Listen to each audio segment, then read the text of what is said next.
Hello, friends. Did you know that nearly 80% of those who watch my videos aren't subscribed? If you enjoy the content, I'd truly appreciate it if you hit that subscribe button. It helps a lot. Also, don't forget to leave a like and share your thoughts in the comments. Your interaction not only supports the channel's growth, but also helps these stories reach more people. Thank you all for being here. By the way, where are you watching from? Let me know in the comments. Sheriff Carolyn Mitchell had always believed that the worst crimes happened in cities, where anonymity bred darkness and crowds provided cover for predators. After 18 years serving Blackwater County, Montana, a sprawling territory of 4,200 square miles containing more cattle than people, she thought she'd seen everything the rural landscape could offer. Domestic disputes that turned deadly during long winter months. Hunting accidents that weren't quite accidents. The occasional meth lab hidden in abandoned farmsteads. But nothing had prepared her for what began on a fog-shrouded morning in late October 2019, when a rancher's dog led them to something that would shatter her understanding of how evil could flourish in the isolation of America's heartland. The call came in at 6:47 a.m., just as Mitchell was finishing her second cup of coffee and reviewing the duty roster for her 8-deputy department. The caller was Frank Kowalski, a third-generation cattle rancher whose property bordered the Yellowstone River, 37 miles northeast of the county seat of Millbrook. Frank's voice carried an unusual tremor. Unusual because in all the years Mitchell had known him, she'd never heard the man sound anything but completely steady. "Sheriff, you need to get out here," Frank said without preamble. "My dog found something in the east pasture, something that ain't right." "What kind of something, Frank?" Mitchell asked, already reaching for her duty belt. In rural law enforcement, something that ain't right could range from illegal dumping to discovered marijuana grows, but the tension in Frank's voice suggested this was different. "Human remains," Frank replied flatly. "At least what's left of them. Been there a while, I'd guess." "But Sheriff..." He paused, and she could hear him taking a deep breath. "It's not just that there's a body, it's how it's arranged." 25 minutes later, Mitchell's patrol vehicle was kicking up dust along the Washboard Ranch Road leading to Frank's property. The October morning mist clung to the valley floor, creating an ethereal landscape where fence posts emerged from gray, nothing like ghostly sentinels. As she turned into Frank's gravel driveway, she could see him waiting by his porch. A stocky man in his 60s wearing the eternal uniform of ranchers everywhere. Faded jeans, worn boots, and a jacket that had seen better decades. His border collie, Max, sat beside him with unusual stillness. "Appreciate you coming out so quick, Sheriff," Frank said as Mitchell approached. "I wasn't sure if I should call you or the coroner first." "You did right calling me," Mitchell assured him. "Where exactly did Max find this?" Frank gestured toward a distant tree line. "About half a mile out, near the old stock pond. Haven't run cattle in that section for 2 years. Too many gopher holes. Max was chasing rabbits when he started, carrying on like he'd found something big." He paused, his weathered face troubled. "Sheriff, I seen dead things before. Plenty of them. This is different." They took Frank's ATV across the uneven pasture, the morning air crisp enough to sting exposed skin. The stock pond Frank mentioned was one of several scattered across his 2,800-acre spread, created decades earlier to water cattle during summer grazing. Now it was little more than a depression, surrounded by willows and cottonwoods, the water level too low to be useful. As they approached the tree line, Mitchell began to smell it. The sweet, sickening odor of advanced decomposition that every law enforcement officer learns to recognize and never quite forgets. Max began whining and refused to go closer, which Frank noted was unusual behavior for a dog that regularly encountered dead livestock.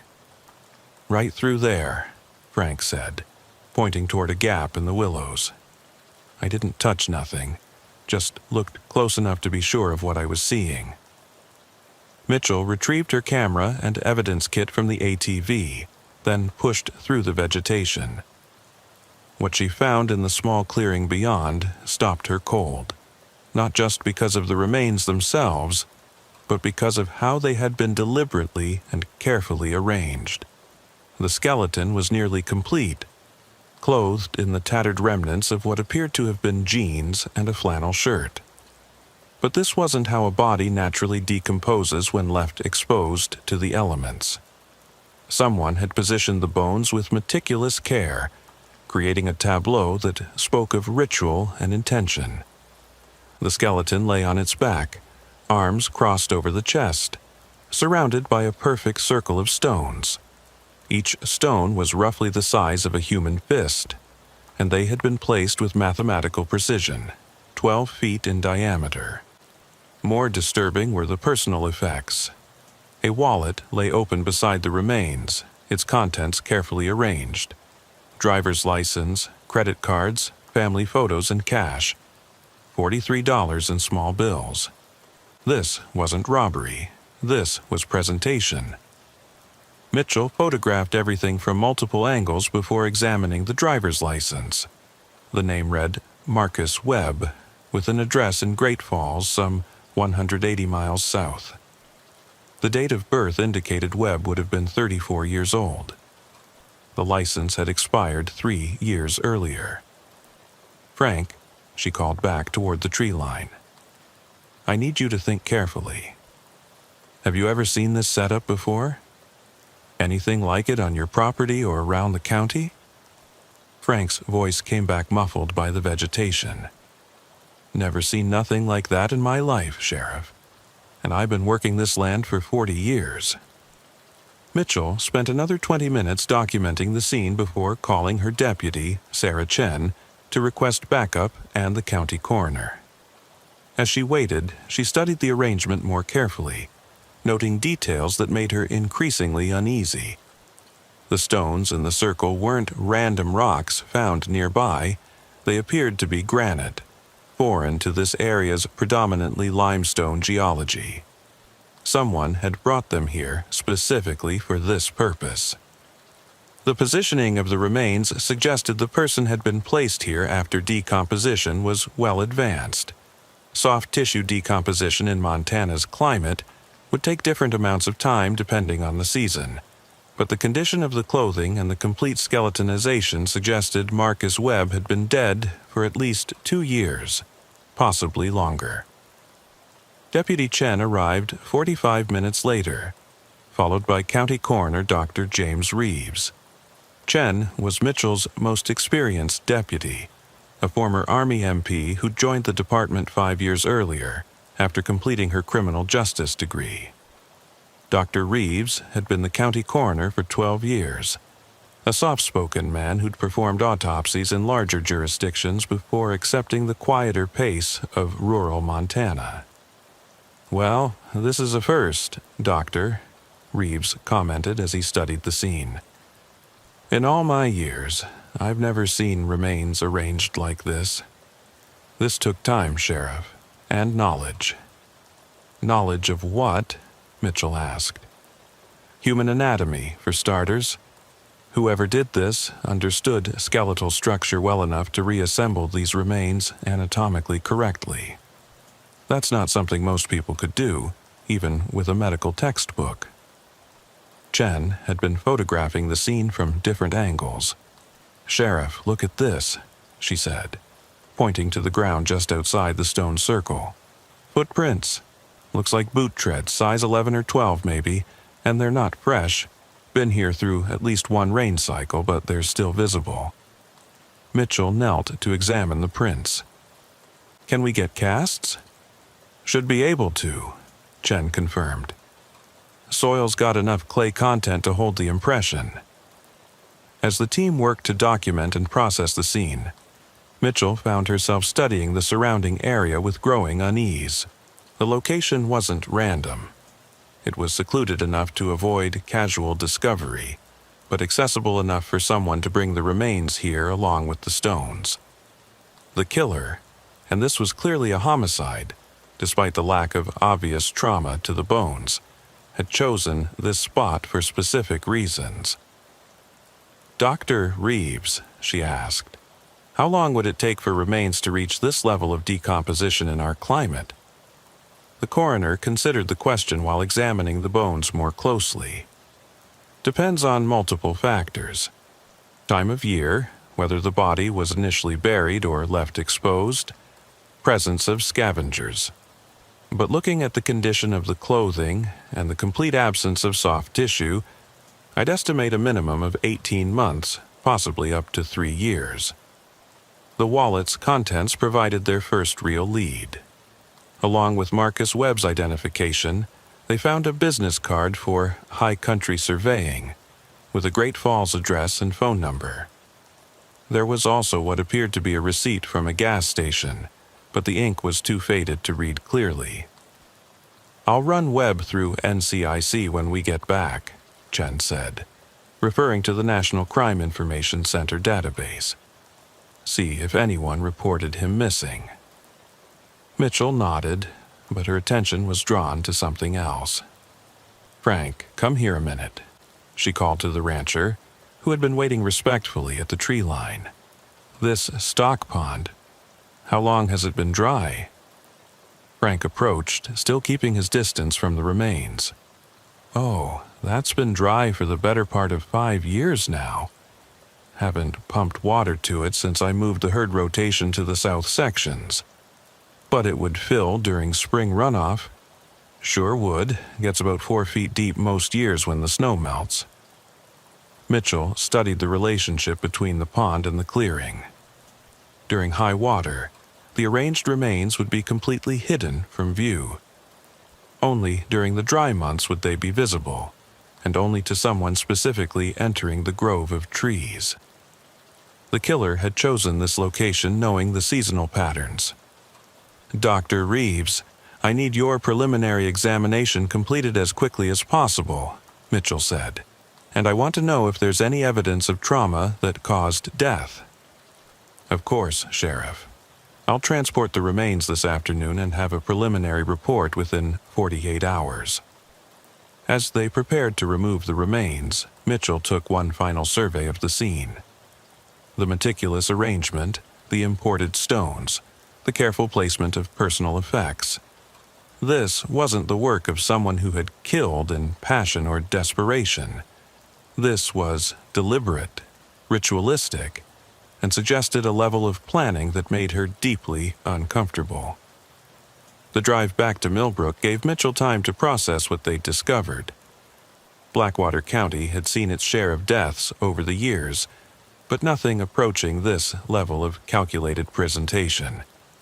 She found herself mentally reviewing similar cases from her training and professional reading, but nothing quite matched the specific details of what they'd found at Frank's ranch. Back at the department, Chen immediately began running Marcus Webb through various databases. Within an hour, she had preliminary results. "Sheriff, we've got a hit," Chen announced. Marcus Webb was reported missing to the Great Falls Police Department on August 15, 2017. Last seen leaving his apartment with surveying equipment, supposedly heading out on a multi-day job. His girlfriend filed the report when he didn't return as scheduled. Mitchell looked up from her case notes. "That's over 2 years ago. Did Great Falls follow up?"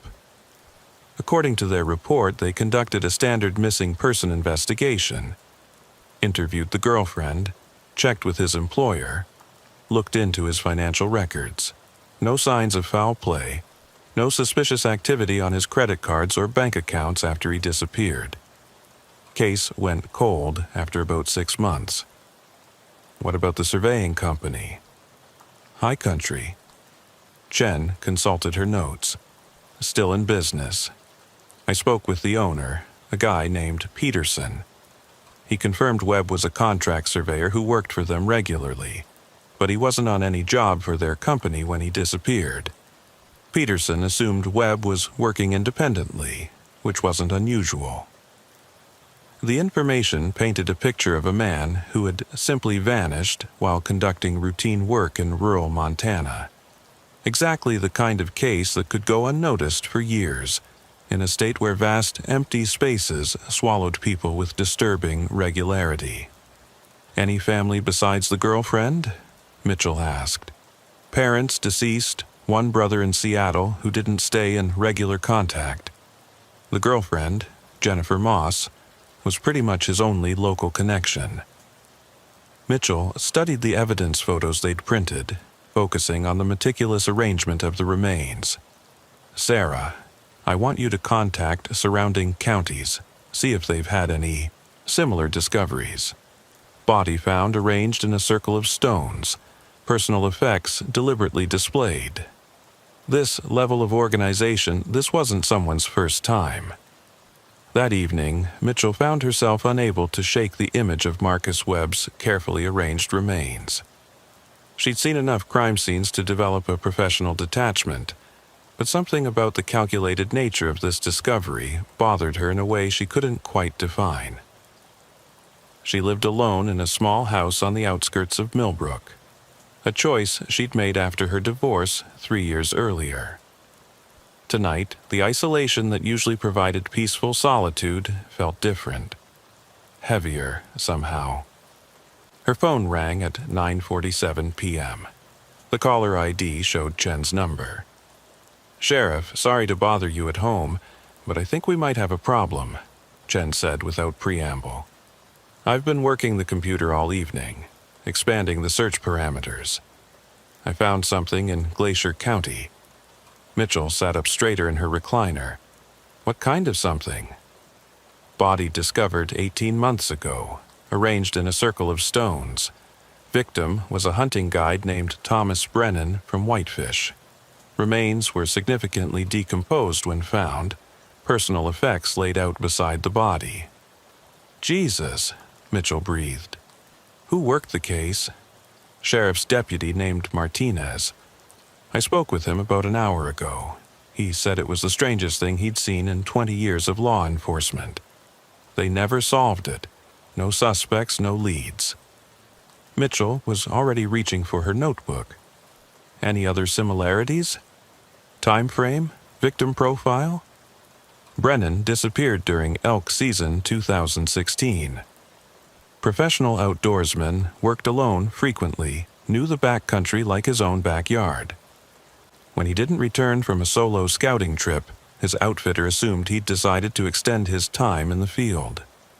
"So, another case of someone whose absence wouldn't immediately raise alarms," Mitchell observed. "Sarah, first thing tomorrow, I want you to expand that search. Check with Montana's neighboring states, too. And get me everything Glacier County has on the Brennan case." After hanging up, Mitchell poured herself a glass of wine and stood at her kitchen window, looking out at the darkness beyond Millbrook's sparse streetlights. Somewhere in that vast landscape, a killer was operating. Someone organized enough to avoid detection, patient enough to wait years between killings, and methodical enough to turn murder into a twisted form of art. The next morning brought confirmation of Mitchell's worst fears. Chen had spent the night expanding her search, and the results were chilling. "Sheriff, we've got 4 confirmed cases across 3 states," Chen reported as Mitchell arrived at the office. "Montana, Wyoming, and North Dakota. All within the past 5 years, all showing the same signature. Remains arranged in stone circles, personal effects displayed, victims who worked alone in rural areas." Mitchell poured coffee and studied the map Chen had created, marking each discovery location with red pins. The geographic distribution covered hundreds of miles, but when connected, they formed a rough pattern, following major highway corridors and seasonal migration routes. "Tell me about the other victims," Mitchell said. Chen consulted her notes. "Wyoming case from 2018. Ranch hand named Michael Torres disappeared while checking fence lines in remote grazing areas. Found 8 months later by hunters. North Dakota case from 2017. Geologist named Dr. Sarah Kim vanished during a field research trip. Found by a survey crew the following spring. And there's one more in Montana, Flathead County, 2016. Wilderness photographer named David Chen, no relation to me. Disappeared while documenting wildfire recovery areas. Same M.O. for all of them? Identical. Stone circles, bodies positioned identically, personal effects arranged the same way. The killer's not just consistent, he's compulsive about the details.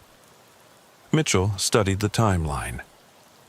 If these are all connected, we're looking at a serial killer who's been operating for at least 4 years, possibly longer.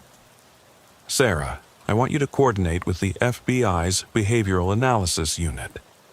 This crosses state lines and shows clear serial behavior.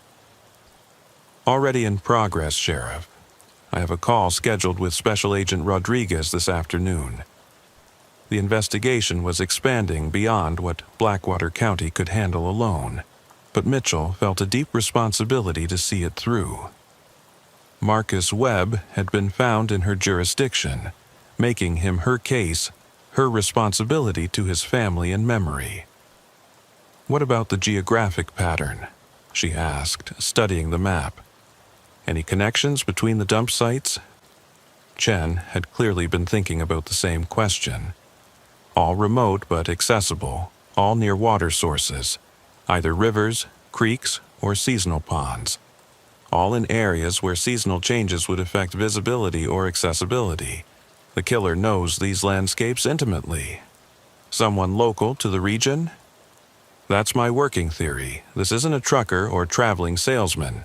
Someone this familiar with remote locations across 3 states either lives here year-round or spends significant time here regularly. Mitchell's phone buzzed with a text message from Dr. Reeves. Preliminary autopsy complete. Can you come in this afternoon? Found something significant. The county coroner's office occupied the basement level of Millbrook's small hospital. Dr. Reeves had converted 2 rooms into an adequate morgue and autopsy facility, sufficient for the county's typical needs, but barely adequate for a case of this complexity. Sheriff, thank you for coming so quickly, Dr. Reeves said as he led her into the examination room. Marcus Webb's remains were laid out on the metal table, cleaned and arranged anatomically. I've completed the preliminary examination, and there are several significant findings. Mitchell approached the table, steeling herself against the clinical reality of what had once been a living person. What can you tell me about cause of death? That's where it gets interesting, Doctor, Reeves said, pointing to the skull. See this fracture pattern here along the temporal bone? This is consistent with blunt force trauma, but not from a typical weapon. Mitchell leaned closer to examine the damage. What kind of instrument? Something cylindrical, approximately 2 inches in diameter. The impact pattern suggests significant force, enough to cause immediate incapacitation and likely death. A pipe? Baseball bat? Possibly, but look at this. Dr. Reeves indicated a series of parallel scratches on several of the long bones. These marks are post-mortem, made after decomposition was well advanced. Someone used metal tools to clean these bones. The implication sent a chill through Mitchell. You're saying the killer came back? More than once, I'd estimate. The positioning we found, that level of anatomical accuracy doesn't happen naturally. Someone reassembled these remains periodically, probably over the course of months or years. The revelation fundamentally changed Mitchell's understanding of the case. This wasn't just murder, it was ongoing ritual behavior. The killer maintained relationships with his victims even after death, returning to their remains repeatedly. Dr. Reeves, I need you to document everything, every tool mark, every fracture pattern. If this is what I think it is, This evidence is going to be crucial. That evening, Mitchell called a meeting with her senior deputies to discuss the expanding scope of the investigation. The conference room in the sheriff's department was cramped for more than 4 people, but it would have to do.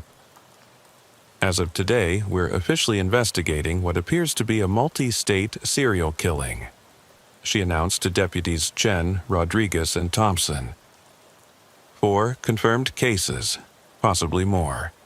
The FBI is taking the lead on the interstate coordination, but this is still our case for the Marcus Webb murder. Deputy Rodriguez, a 20-year veteran who'd transferred from Billings 5 years earlier, raised his hand. Sheriff, what kind of resources are we looking at? Our department's not equipped for something this big. The state will provide additional manpower and forensic support, Mitchell replied. The FBI will coordinate with the other jurisdictions. But I want our team to stay focused on the local aspects. Anyone with connections to the area where Webb was found. Anyone with the knowledge and access to place those remains. Deputy Thompson, the youngest member of the team, looked troubled. Sheriff, if this guy's been operating for years without being caught, what makes us think we can get him now? It was a fair question, and one Mitchell had been asking herself. Because this time, he made a mistake, she said. Frank Kowalski's dog found those remains during an unusual drought year. The stock pond that normally would have hidden the site stayed dry longer than usual. Our killer's pattern depends on environmental factors he can't completely control. Chen spread out the geographic map she'd created. I've been thinking about the logistics. Moving remains, transporting stones, accessing remote sites repeatedly. This requires vehicle access and local knowledge. Sheriff, I think our killer lives within this region. The map showed a rough circle encompassing parts of 3 states, with Millbrook near the center. If Chen was right, they were looking for someone local, someone who might be hiding in plain sight within their own community. Starting tomorrow, I want everyone to think about this case differently, Mitchell announced. This isn't just about solving Marcus Webb's murder. We're hunting someone who's been killing people across this region for years. Someone who thinks he's smarter than rural law enforcement. As the meeting broke up, Mitchell found herself staring at the evidence photos once again. The careful arrangement of bones, the imported stones, the meticulous display of personal effects, all of it spoke to someone with profound psychological needs that required regular satisfaction. Somewhere in the vast landscape of rural Montana, a killer was probably planning his next move. And unless they could identify him quickly, another solitary worker would disappear into the empty spaces where screams went unheard and bodies could lie undisturbed for years. Mitchell locked the evidence photos in her desk and headed home, unaware that less than 50 miles away, a woman named Patricia Vance was packing surveying equipment into her truck, preparing for a week-long boundary mapping job in one of the most remote sections of the region. Patricia had no way of knowing that someone had been watching her prepare for this trip, studying her routines, her equipment, her planned route into areas where cell phone coverage disappeared and the nearest neighbor lived 20 miles away. In a region where independence and self-reliance were cultural imperatives, Patricia saw nothing unusual about spending a week alone in the wilderness. It was part of her job, part of the lifestyle she'd chosen when she moved to Montana 5 years earlier. As she loaded the last of her supplies, Patricia noticed a pickup truck parked across the street from her apartment. The driver appeared to be reading something, paying no attention to her activities. She thought nothing of it. After all, in a small town like Millbrook, everyone knew everyone's business. Someone sitting in their truck was hardly worth a second thought. But if Patricia had looked more carefully, she might have noticed that the truck's license plate was obscured by mud, or that the driver kept glancing up from his newspaper to watch her loading her surveying equipment. She might have noticed that this was the same truck that had been parked near the surveyor's office when she'd picked up her assignment earlier that week. Most importantly, she might have recognized the patient, calculating attention of someone who was learning her patterns, her routes, her planned isolation in areas where help was days away and bodies could lie undiscovered for years. But Patricia Vance noticed none of these things. She finished loading her truck, double-checked her route maps, and drove out of Millbrook just as the sun was setting, heading toward a rendezvous she didn't know had been planned for her by someone whose interest in her was anything but professional. Sheriff Mitchell would receive the first call about Patricia's overdue return in 4 days. By then, the killer would have had plenty of time to begin his careful, ritualistic work in a place where the only witnesses were the endless Montana sky and the wind moving through grass that would soon grow over freshly disturbed earth. The call came in at 2:17 p.m. on Thursday afternoon, exactly 4 days after Patricia Vance had driven out of Millbrook toward what should have been a routine week-long surveying job. The caller was Tom Bradley, owner of Bradley Surveying Services and Patricia's employer for the past 18 months. Sheriff Mitchell, I'm probably worrying over nothing, but Patricia was supposed to check in yesterday. Bradley's voice carried the careful concern of someone trying not to sound alarmist. She's working the Henderson Ranch boundary survey up near Crow's Nest Ridge. Patricia's reliable, never misses a check-in. When I couldn't raise her on the radio this morning, I started getting nervous. Mitchell felt her stomach tighten. After the discovery of Marcus Webb's remains and the connection to similar cases across 3 states, any missing person report involving someone working alone in remote areas triggered immediate alarm. How long was she supposed to be out there? 7 days total, with daily radio check-ins at 6 p.m., Last contact was Monday evening, right on schedule. Said she'd completed the eastern boundary and was moving to the higher elevations on Tuesday. What's her exact location, Tom? Bradley provided GPS coordinates for Patricia's planned survey area, a section of the Henderson Ranch that bordered national forest land, approximately 45 miles northeast of Millbrook. It was remote country, accessible only by Forest Service roads that were often impassable after heavy rains. I'm heading out there now, Mitchell told him. How long to reach her last known position? About an hour and a half in good weather. Sheriff, Patricia's experienced. She knows the country, carries proper safety equipment, always files detailed route plans. This isn't like her. Mitchell was already reaching for her keys.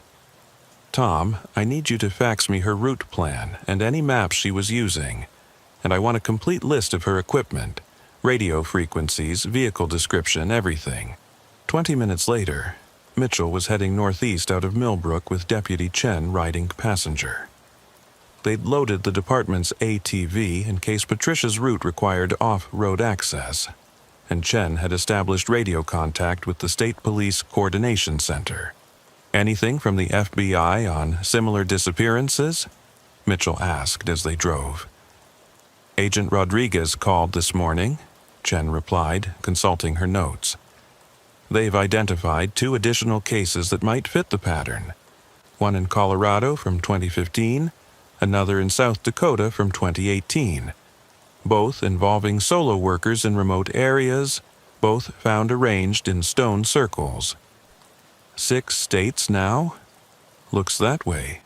Rodriguez thinks we're dealing with someone who follows seasonal work patterns or has some other reason to travel regularly across the northern plains and Rocky Mountain regions.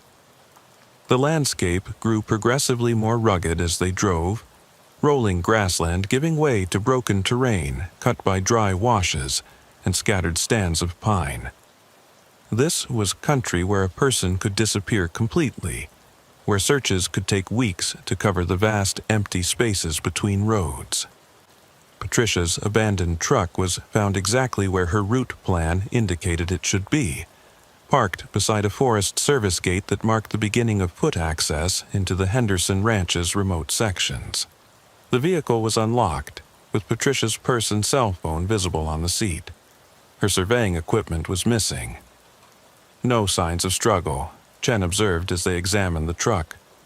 Keys in the ignition, personal belongings undisturbed. Mitchell studied the area around the vehicle. Beyond the gate, a rough trail led upward through sparse pine forest toward the ridge Patricia had been mapping. Boot prints in the soft earth showed her path clearly, size 7 hiking boots, consistent with Patricia's physical description.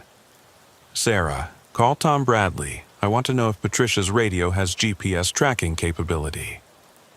While Chen made the call, Mitchell followed the trail for several hundred yards, noting that Patricia's footprints continued steadily upward with no signs of deviation or distress.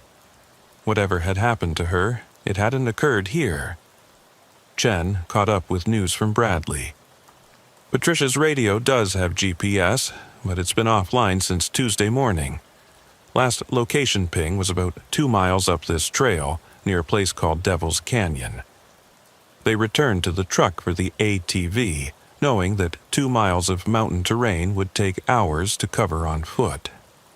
The trail was barely wide enough for the machine, requiring careful navigation around fallen logs and washouts. Devil's Canyon proved to be a dramatic cut in the landscape, a narrow gorge perhaps 50 feet deep with steep rock walls. Patricia's trail led to the rim, where her footprints suddenly became confused. Multiple, overlapping impressions suggesting she had spent considerable time in one small area. "Look at this," Chen called from a few yards away. She was kneeling beside a small aluminum stake with fluorescent flagging tape, part of Patricia's surveying equipment. "This is positioned exactly where her GPS showed the last signal." Mitchell joined her, studying the surrounding area. "But where's the rest of her equipment? The GPS unit? Her measuring instruments?" They spent an hour systematically searching the canyon rim and the surrounding forest, finding only 2 more survey stakes and a small notebook with Patricia's field notes. The last entry was dated Tuesday morning and read simply, "Anomalous reading at Station 7. Investigate further." "Sarah, what kind of anomalous reading would a surveyor find interesting enough to investigate?" Chen shrugged. "Could be anything. Underground cavity, mineral deposits, unusual geological formations. Without more context, it's impossible to know." As afternoon shadows lengthened, Mitchell made the decision to call for additional search resources. "This is now a missing person case with possible connection to our serial investigation. I want search teams, dogs, and air support if the weather holds." The search operation began the following morning with 12 personnel, sheriff's deputies, state police, and volunteers from the county search and rescue team. Helicopter support was delayed due to morning fog, but ground teams began systematic coverage of the area around Devil's Canyon. At 11:30 a.m., search dog handler Janet Morris radioed from a position approximately half a mile south of the canyon. "Sheriff, I need you to see this. Greta's indicating something, but it's unusual." Mitchell and Chen hiked quickly to Morris's position, finding her standing beside a small clearing in a grove of aspen trees. Greta, a German shepherd trained in both live person and cadaver detection, was sitting in a classic alert position beside a circle of stones. Mitchell's blood went cold. The stone circle was identical to the one they'd found with Marcus. Webb's remains, 12 feet in diameter. Granite stones spaced with mathematical precision. But this circle was empty except for a small pile of surveying equipment in its center. "That's Patricia's GPS unit," Chen confirmed, examining the equipment without disturbing its arrangement. "And her measuring rod, notebook, everything she would have been carrying." The equipment had been arranged with the same careful attention to presentation they'd seen at the Webb crime scene.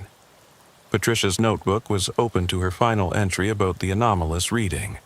Her GPS unit displayed a waypoint marked simply as Station 7. Janet, what exactly is Greta alerting to? Mitchell asked. Live scent or cadaver? Morris frowned, clearly puzzled by her dog's behavior. That's what's strange, Sheriff. She's giving a mixed signal, something I've never seen her do before. She's alerting to both scent types in the same location. Dr. Reeves arrived 40 minutes later with ground-penetrating radar equipment borrowed from the State Forensics Lab. The radar scan of the stone circle's interior showed a distinct anomaly approximately 3 feet below the surface, a large void space that suggested either a natural cavity or deliberately excavated area. Sheriff, we need to excavate, Dr. Reeves announced after reviewing the radar results. Based on Greta's alert and these readings, there's a significant possibility we'll find human remains. The excavation began carefully, with crime scene protocols observed despite the remote location. What they uncovered at a depth of 38 inches stopped everyone at the site. It was a natural limestone cave, approximately 8 feet long by 4 feet wide, with a ceiling height of about 3 feet. The cavity had been modified, the opening enlarged and carefully concealed with a fitted stone cap that had been invisible at ground level. Inside the cave, the search team found Patricia Vance. She was alive, but barely. Severely dehydrated, hypothermic, and restrained with climbing rope, Patricia had been imprisoned in the underground chamber for 3 days. Most disturbingly, someone had been caring for her, providing minimal water and basic medical attention to keep her alive while completely immobilizing her. As Patricia was evacuated for emergency medical treatment, Mitchell examined the cave more thoroughly. It had been prepared as a long-term holding facility. The walls showed tool marks where the natural cavity had been enlarged. A small camp stove provided heat, and containers of water and basic provisions indicated someone intended to keep victims alive for extended periods. This changes everything, Chen observed as crime scene technicians documented the underground prison. This isn't just a killing site, it's a preparation area. Mitchell nodded grimly. He keeps them alive while he gets ready for whatever comes next. Sarah, I want this entire area searched with ground-penetrating radar. If there's one cave, there might be others. The expanded search revealed 2 additional modified caves within a quarter-mile radius. Both were empty, but showed evidence of recent use. Tool marks in the stone, equipment for monitoring captives, and most chillingly, carved tally marks on the walls indicating they had held multiple victims over time. Patricia Vance remained hospitalized but stable, drifting in and out of consciousness as doctors treated her severe dehydration and exposure. When she was finally coherent enough to speak, her account of the ordeal provided the first direct witness testimony to the killer's methods. He knew I was coming, Patricia whispered to Mitchell during their first interview at the hospital. Not just that day, he knew my whole schedule, my route, everything. He was waiting when I reached Station 7. Can you describe him? Mitchell asked gently. Patricia's eyes closed as she struggled to recall details through the trauma and medications. Tall, maybe 6'2", wearing work clothes, jeans, flannel shirt, nothing unusual. But his hands, she shuddered. His hands were wrong. Too smooth, like he'd never done real manual labor despite the clothes. Age? 40s, maybe early 50s, brown hair, some gray. But Sheriff, the scary part wasn't how he looked. It was how he talked, like we were old friends, like he'd been planning this conversation for years. Patricia's account painted a picture of someone who approached his victims with elaborate preparation and psychological manipulation. He had immobilized her with a taser-like device, then spent considerable time explaining what he called the process, how he selected victims, prepared them, and eventually arranged their remains as what he termed monuments to solitude. He said the others were honored to be part of something permanent, Patricia continued, her voice growing stronger as the interview progressed. Said they understood, eventually, that their sacrifice was necessary to maintain the balance. Sheriff, he was completely insane, but he thought what he was doing was some kind of religious duty. Most importantly, Patricia remembered specific details about her captor's vehicle. A dark blue pickup truck with Montana plates and a distinctive dent in the left rear quarter panel. She also recalled hearing radio chatter from what sounded like emergency services communications, suggesting the killer monitored law enforcement frequencies. "Sarah, run the vehicle description through DMV records," Mitchell instructed as they left the hospital. "Dark blue pickup, Montana plates, body damage, cross-reference with any emergency services personnel, EMTs, firefighters, anyone with access to radio communications." "Already in progress, Sheriff, but that description could match hundreds of vehicles in the region." The investigation took a dramatic turn when crime scene technicians processing Patricia's cave prison made an unexpected discovery. Hidden beneath a false floor constructed of fitted stone slabs, they found a cache of personal effects from multiple victims: wallets, jewelry, identification cards, and photographs spanning more than a decade. The collection was organized meticulously, with items from each victim stored in separate, sealed containers labeled with dates and locations. Most disturbing was a series of photographs showing victims in the caves before their deaths, evidence of the killer's systematic documentation of his crimes. Among the recovered items was a driver's license belonging to Marcus Webb, confirming the connection between Patricia's abduction and the remains found at Frank Kowalski's ranch. But there were others, 13 additional sets of identification from victims whose remains had never been found. "Jesus Christ," Chen breathed as they inventoried the evidence. "He's been doing this for over 10 years. Look at these dates. The earliest victim was from 2009. Mitchell studied the photographs, forcing herself to examine each image despite their disturbing content. The killer had documented not just the victims themselves, but the caves where he held them, the tools he used, and most significantly, his own hands as he worked. "Sarah, look at this," she said, pointing to one of the photographs. His hands, Patricia was right. Look at the skin tone, the manicured nails. These aren't the hands of someone who does manual labor. Professional work, then. Office job, maybe medical field. Or someone who wears gloves regularly. Law enforcement, medical personnel, laboratory work. The realization that they might be looking for someone within the emergency services community was sobering. It would explain the killer's knowledge of police procedures, his ability to monitor radio communications, and his understanding of how missing person investigations were conducted in rural areas. FBI Special Agent Rodriguez arrived that evening to coordinate the multi-state investigation, now involving 14 confirmed victims. A soft-spoken woman in her early 40s, Rodriguez brought resources and expertise that the local investigation desperately needed. "Sheriff Mitchell, based on the evidence you've recovered, we're dealing with someone who's been operating across a wide geographic area for over a decade," Rodriguez said as they reviewed the case files.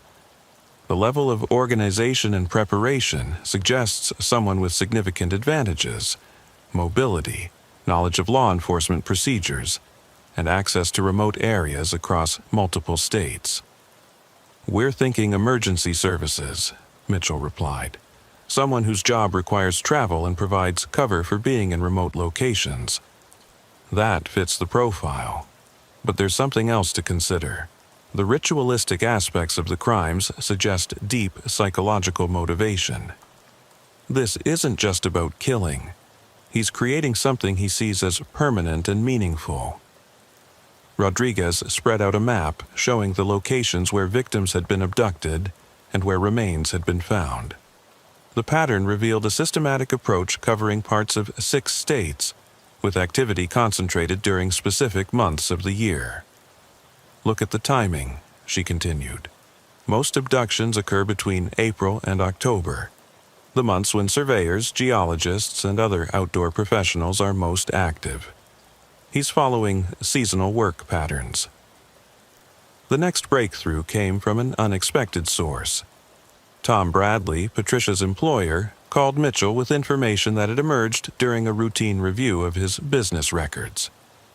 "Sheriff, I was going through my client files trying to understand how someone might have known Patricia's schedule," Bradley explained. "I found something odd. Over the past 2 years, I've received several requests for copies of survey maps and boundary documents.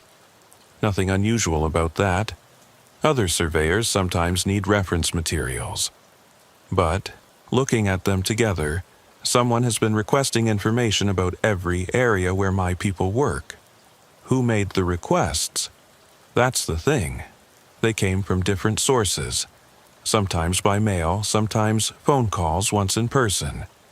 But they all asked for the same type of information: detailed topographic maps, property boundaries, access routes."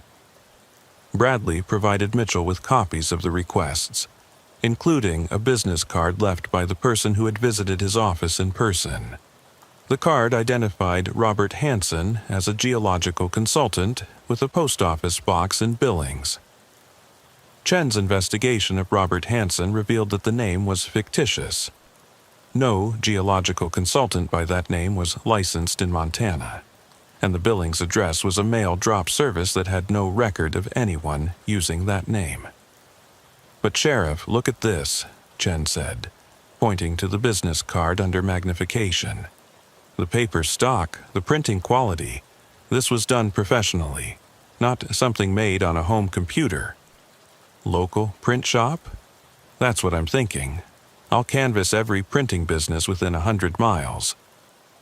While Chen pursued the printing lead, Mitchell focused on the geographic pattern of the crimes.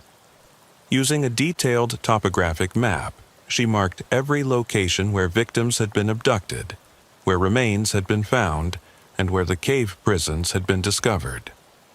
The pattern that emerged was troubling in its implications. All of the sites were within a day's drive of major transportation corridors, but they were also positioned to take advantage of specific geological features, areas with natural limestone caves that could be modified into holding facilities. He's not just selecting victims randomly, Mitchell realized. He's choosing locations based on their potential for creating these underground prisons. That requires detailed geological knowledge. Dr. Reeves, who had been consulting with forensic specialists at the State Crime Lab, provided additional insight into the killer's methods. The tool marks we found in the caves, the modifications to the natural cavities. This work was done by someone with significant expertise in stone cutting and excavation. Construction background? Possibly, but more specialized. The precision of the cuts, the understanding of structural integrity, this is closer to restoration work. Historic preservation, maybe, or archaeological excavation. The investigation was interrupted by an urgent call from the state police. A motorist had discovered human remains arranged in a stone circle near the town of Fort Benton, approximately 120 miles southeast of Millbrook. The remains appeared to be recent, and the arrangement matched the signature pattern perfectly. Mitchell and Chen drove to Fort Benton that evening, arriving at the crime scene just as the state forensics team was beginning their documentation. The remains were those of a middle-aged man, arranged in the familiar 12-foot stone circle with personal effects displayed beside the bones. "Sheriff, this is different," the lead forensic technician informed them. "These remains are much more recent, weeks, not years. And look at this." The victim's wallet was open beside the remains, showing identification for James Morrison, a freelance photographer from Missoula. But attached to the wallet was a handwritten note that hadn't been found at previous crime scenes. The note, written in neat block letters, read, "Sheriff Mitchell, you're getting close."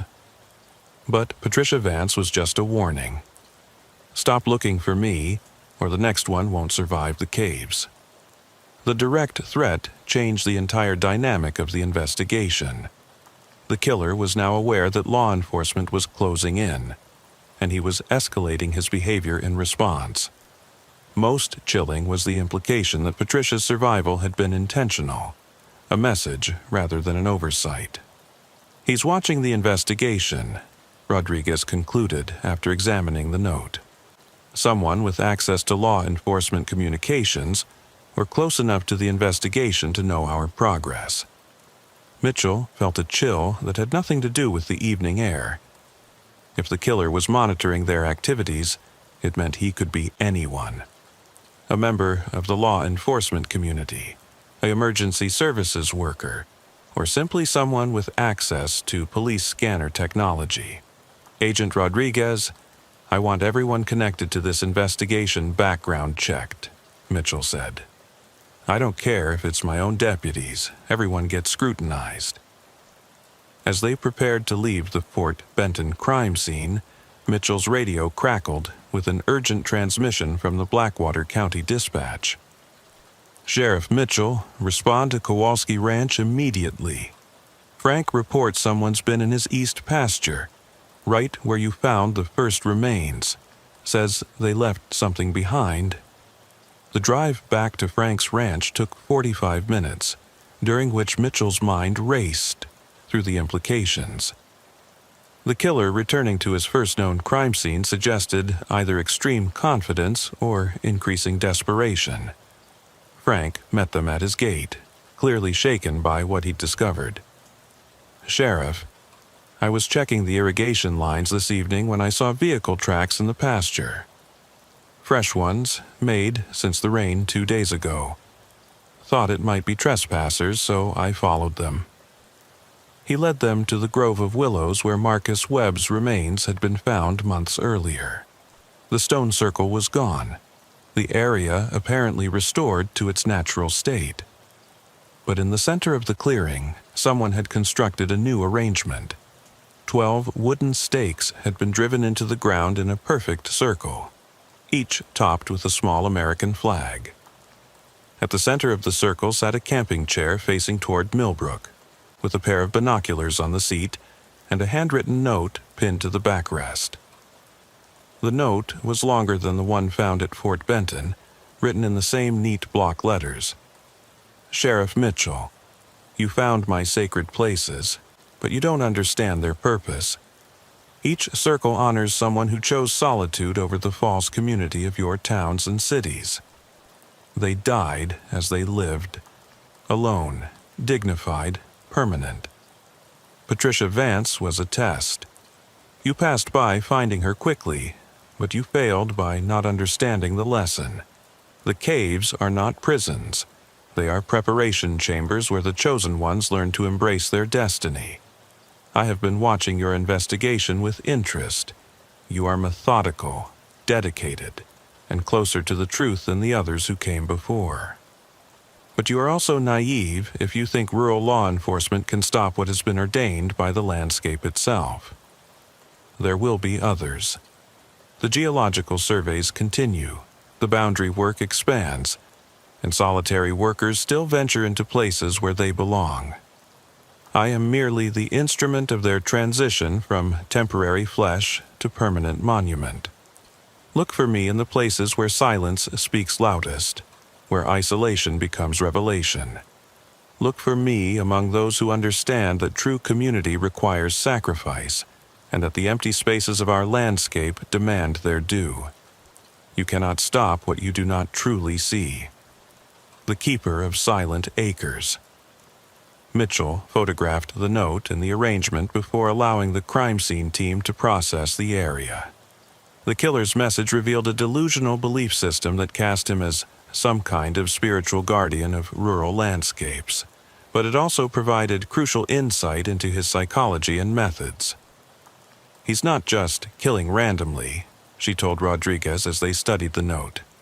He believes he's fulfilling some kind of cosmic purpose, converting solitary workers into permanent monuments to isolation. The classic organized serial killer, Rodriguez agreed. Highly intelligent, believes his crimes serve a higher purpose, sees himself as superior to law enforcement. But Sheriff, this note also tells us he's starting to feel pressure. The direct communication, the return to a previous crime scene, these are signs of escalation. As they prepared to leave Frank's ranch, Mitchell made a decision that would prove crucial to breaking the case. Agent Rodriguez, I want to set up surveillance on this location. If our killer feels territorial about his crime scenes, he might come back again. You think he'll return? I think his psychological needs are stronger than his caution. This isn't just about the killings anymore. It's about maintaining control over his sacred places, and that might be his weakness. The surveillance operation began the following evening, with 4 agents and deputies positioned around the Kowalski Ranch perimeter, using thermal imaging and night vision equipment. If the killer returned to monitor his message or observe law enforcement's response, they would be ready. What they couldn't have anticipated was that the killer's next move would come not at the ranch, but at the very heart of the investigation itself. At 3:47 a.m., the Blackwater County Sheriff's Department building's silent alarm was triggered. The responding deputy found no signs of forced entry, but someone had been inside Mitchell's office. A new note was left on her desk, along with a detailed map marking the locations of 7 additional cave prisons scattered across a 100-mile radius. The note was brief but chilling. Since you insist on playing this game, Sheriff, let me show you the full scope of your failure. 7 sacred preparation chambers await your discovery. Some are occupied. Others wait for the next chosen ones. Find them quickly, or their contents will join the monuments. You have 72 hours. The break-in at the Sheriff's Department marked a dangerous escalation that transformed the investigation from a serial killer case into a race against time. Mitchell called in every available resource: state police, FBI tactical, teams, and search and rescue units from 3 counties to begin the systematic search of the 7 locations marked on the killer's map. The first cave was discovered 6 hours after the 72-hour deadline began, hidden beneath a camouflaged entrance on abandoned mining property near the town of Malta. Inside, search teams found Dr. Kevin Park, a hydrologist from Montana State University, who had been reported missing 4 days earlier while conducting groundwater studies. Like Patricia Vance, he was alive, but severely dehydrated and suffering from exposure. Dr. Park's account provided additional insight into the killer's methods and escalating timeline. He told me I was part of an accelerated schedule, Park whispered to Mitchell during his initial interview at the hospital. Said the investigation was forcing him to complete what he called the current cycle more quickly than planned. Did he say how many others were being held? 3 more, he thought. Maybe 4. Sheriff, he wasn't just keeping us alive, he was studying us, taking notes about our responses to isolation, our psychological breaking points, like we were test subjects. The search for the remaining caves became increasingly urgent as teams worked around the clock to cover the vast territory marked on the killer's map. The second location, found 18 hours into the deadline, was empty but showed signs of recent occupation. Forensic evidence suggested someone had been held there within the past week. The third cave, discovered in a remote section of the Little Belt Mountains, contained the remains of Angela Rodriguez, a forest ranger who had disappeared 3 months earlier during a routine patrol. Unlike the previous monument sites, these remains had not been arranged in the careful stone circles. They showed evidence of hasty burial, suggesting the killer's timeline was indeed being compressed by the investigation's pressure. He's losing control of his ritual, Agent Rodriguez observed as crime scene technicians processed the burial site.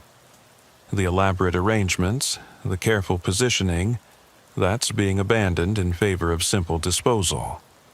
Mitchell studied the map, noting the geographic distribution of the cave sites. He's been working from south to north, following a pattern based on seasonal access routes. If that holds, the remaining caves should be in the higher elevations. The fourth cave was found at dawn on the second day, carved into a limestone cliff face overlooking the Judith River. Inside was Michael Torres, the ranch hand whose disappearance had initially been attributed to a simple case of a drifter moving on to new work. Torres had been held captive for nearly a week and was in critical condition when found. 4 caves down, 3 to go, Chen reported as medical teams evacuated Torres. But Sheriff, we're running out of time. If there are other victims in the remaining caves, they might not survive much longer. The psychological pressure of the deadline was affecting everyone involved in the search. Teams worked in rotating shifts, using helicopter support when weather permitted and ground units when terrain made aerial search impossible. The killer's 72-hour timeline wasn't just about the victims. It was psychological warfare designed to exhaust and demoralize the law enforcement response. The fifth cave, discovered 36 hours into the deadline, was located beneath an abandoned homestead near the Canadian border. It was empty, but evidence suggested it had been prepared recently. Fresh tool marks in the stone walls and newly installed restraint anchors indicated the killer had been expanding his operations even as the investigation closed in. "He's been busy, Doctor," Reeves observed as he examined the cave's modifications. These improvements were made within the past month, possibly the past week. He's not just maintaining existing sites, he's building new ones. The realization that the killer was expanding his operations while evading a massive manhunt was sobering. It suggested someone with remarkable confidence, detailed knowledge of law enforcement capabilities, and access to resources that allowed him to work undetected across a wide geographic area. The sixth cave was found with only 18 hours remaining in the deadline, hidden beneath a natural rock bridge in a remote canyon. Inside, search teams made a discovery that revealed the true scope of the killer's operations. A sophisticated workshop equipped with stone-cutting tools, restraint devices, and most disturbingly, a collection of detailed topographic maps covering 4 states, marked with hundreds of potential victim locations and suitable cave sites. This isn't just random killing, Mitchell realized as she studied the maps. He's been conducting a systematic survey of the entire region, identifying optimal locations for his operations and cataloging potential victims by their work patterns and isolation levels. Among the materials found in the workshop was a detailed dossier on Patricia Vance, including photographs taken over several months, copies of her work schedules, and maps of her previous survey locations. Similar files existed for Marcus Webb, Doctor, Park, and dozens of other individuals who worked alone in remote areas. Jesus Christ, Chen breathed as she flipped through the files. He's been stalking people for months before taking them. This is systematic predation on a scale we never imagined. The workshop also contained something that would prove crucial to identifying the killer. A collection of professional business cards from various print shops, including the one used to create the fictitious Robert Hansen geological consultant identity. One of the cards was from Alpine Printing in Billings, with a handwritten note on the back. JB, usual order ready Thursday. Chen immediately contacted Alpine Printing, speaking with the owner who remembered the customer well. John Brennan comes in about once a month, the printer told her. Always pays cash, always orders small quantities of business cards with different names and occupations. seemed like a nice enough guy, said he was a freelance consultant who worked under various company names. The name John Brennan matched vehicle registration records for a dark blue Ford pickup with the distinctive rear quarter panel damage Patricia Vance had described.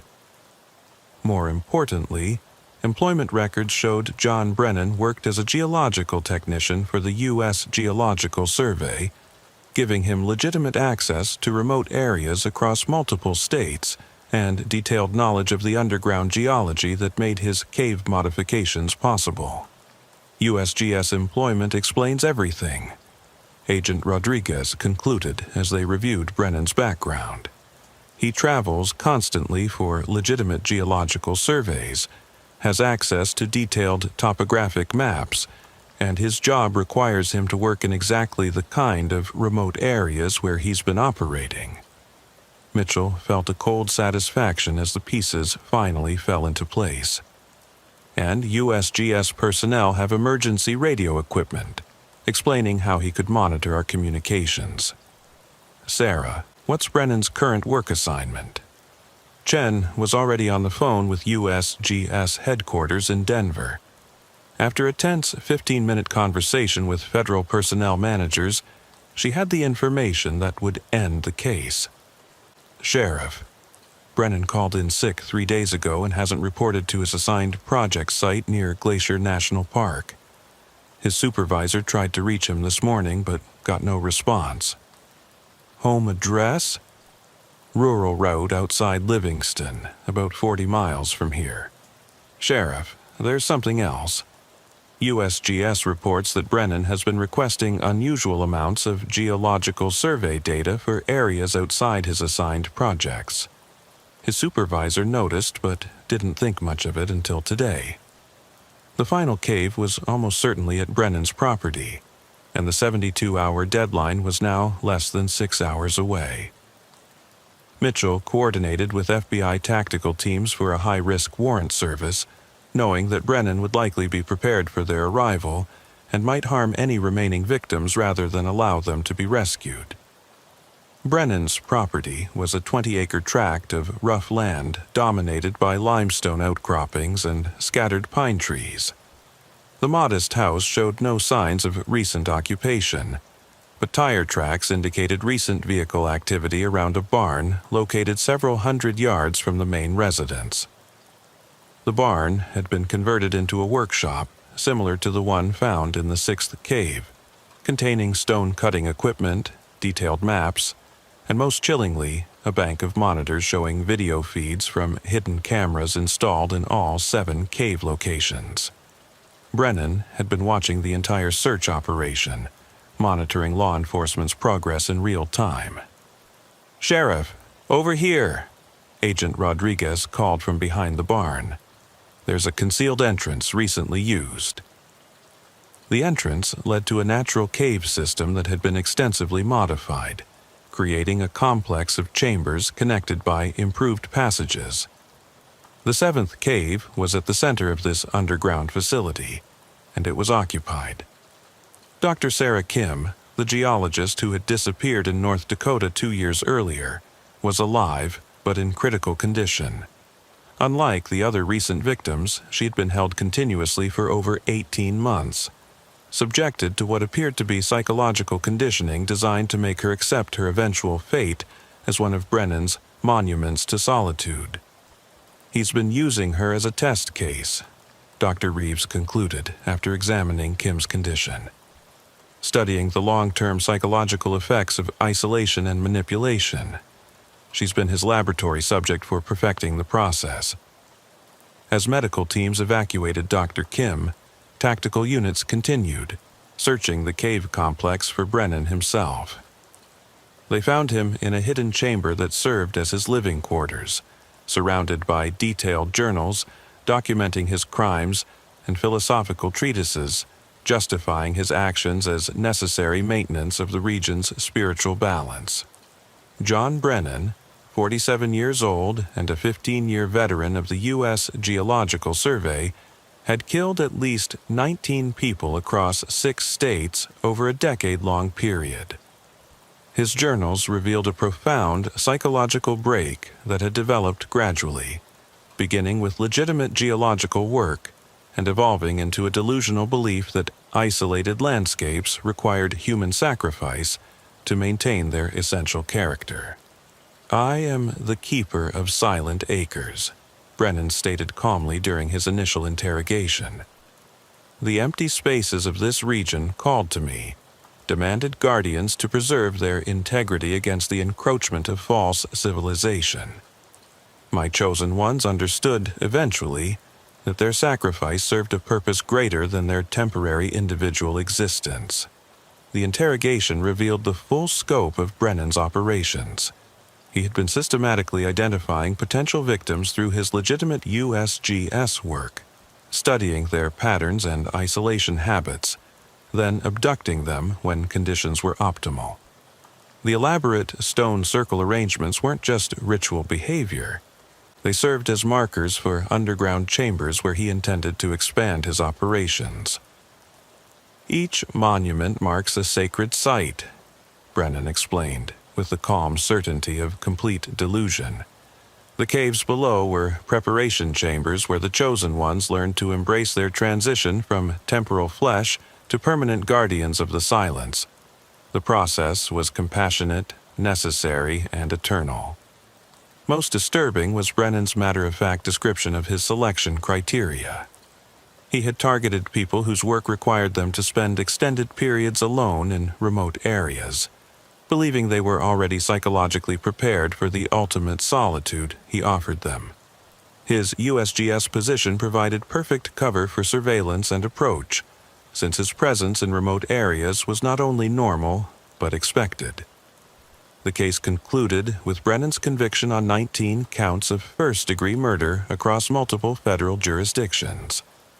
The complexity of the charges, spanning 6 states and involving federal lands, required coordination between multiple prosecutors' offices and resulted in a death sentence under federal law. For Sheriff Mitchell, the resolution of the case brought closure but also lasting changes to how rural law enforcement approached missing person cases. The investigation had revealed how effectively a serial killer could operate across vast rural territories, using legitimate employment as cover and exploiting the isolation that defined life in America's empty spaces. The scary thing isn't that he was crazy, Mitchell reflected during a debriefing session with FBI behavioral specialists. It's how rational his methods were. If Patricia Vance hadn't been found when she was, if that drought hadn't exposed Marcus Webb's remains at just the right time, Brennan could have continued operating indefinitely. The victims' families were able to achieve some measure of closure, with remains finally identified and returned for proper burial. Patricia Vance and Dr. Park recovered fully from their ordeals, though both required extensive psychological counseling to deal with the trauma of their captivity. Dr. Sarah Kim's case was more complex. Her extended captivity had resulted in severe psychological conditioning that required years of treatment. However, her survival and eventual recovery became a testament to human resilience and the possibility of healing even after prolonged exposure to systematic psychological manipulation. The cave sites were sealed by federal authorities, their locations classified to prevent them from becoming macabre tourist attractions. The stone circle monuments were dismantled. The imported granite returned to quarries when possible. The silent acres that Brennan had claimed to protect were restored to their natural state, free from the twisted guardianship he had imposed upon them. In the years following the case, Sheriff Mitchell implemented new protocols for missing person investigations in rural areas, emphasizing the importance of rapid response and interagency coordination. She also became an advocate for better support resources for law enforcement officers dealing with serial crime cases, recognizing the psychological toll such investigations place on everyone involved. The case of the Keeper of Silent Acres stands as a reminder that evil can flourish in the isolated spaces that define much of rural America, but it also demonstrates that patient, methodical law enforcement work can ultimately bring justice even to the most remote corners of the landscape. The empty spaces that Brennan had claimed as his domain remain what they have always been. Not sacred sites demanding sacrifice, but simply the beautiful, challenging terrain where people choose to work and live despite the inherent risks of isolation. The silence of those vast spaces speaks not of spiritual guardianship or ritual sacrifice, but of the enduring strength of communities that refuse to let fear drive them from the landscapes they call home.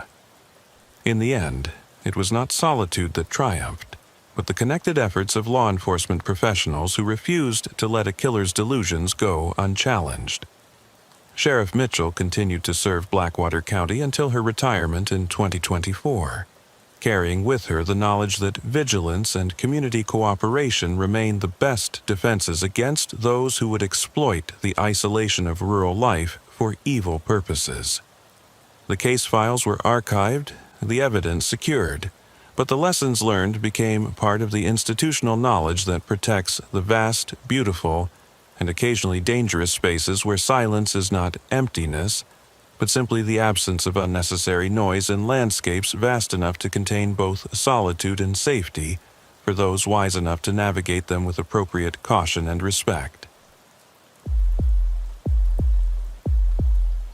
Sheriff Rebecca Torres had always believed that small-town politics were predictably dirty, petty corruption involving zoning variances, contract kickbacks, and the occasional campaign finance violation.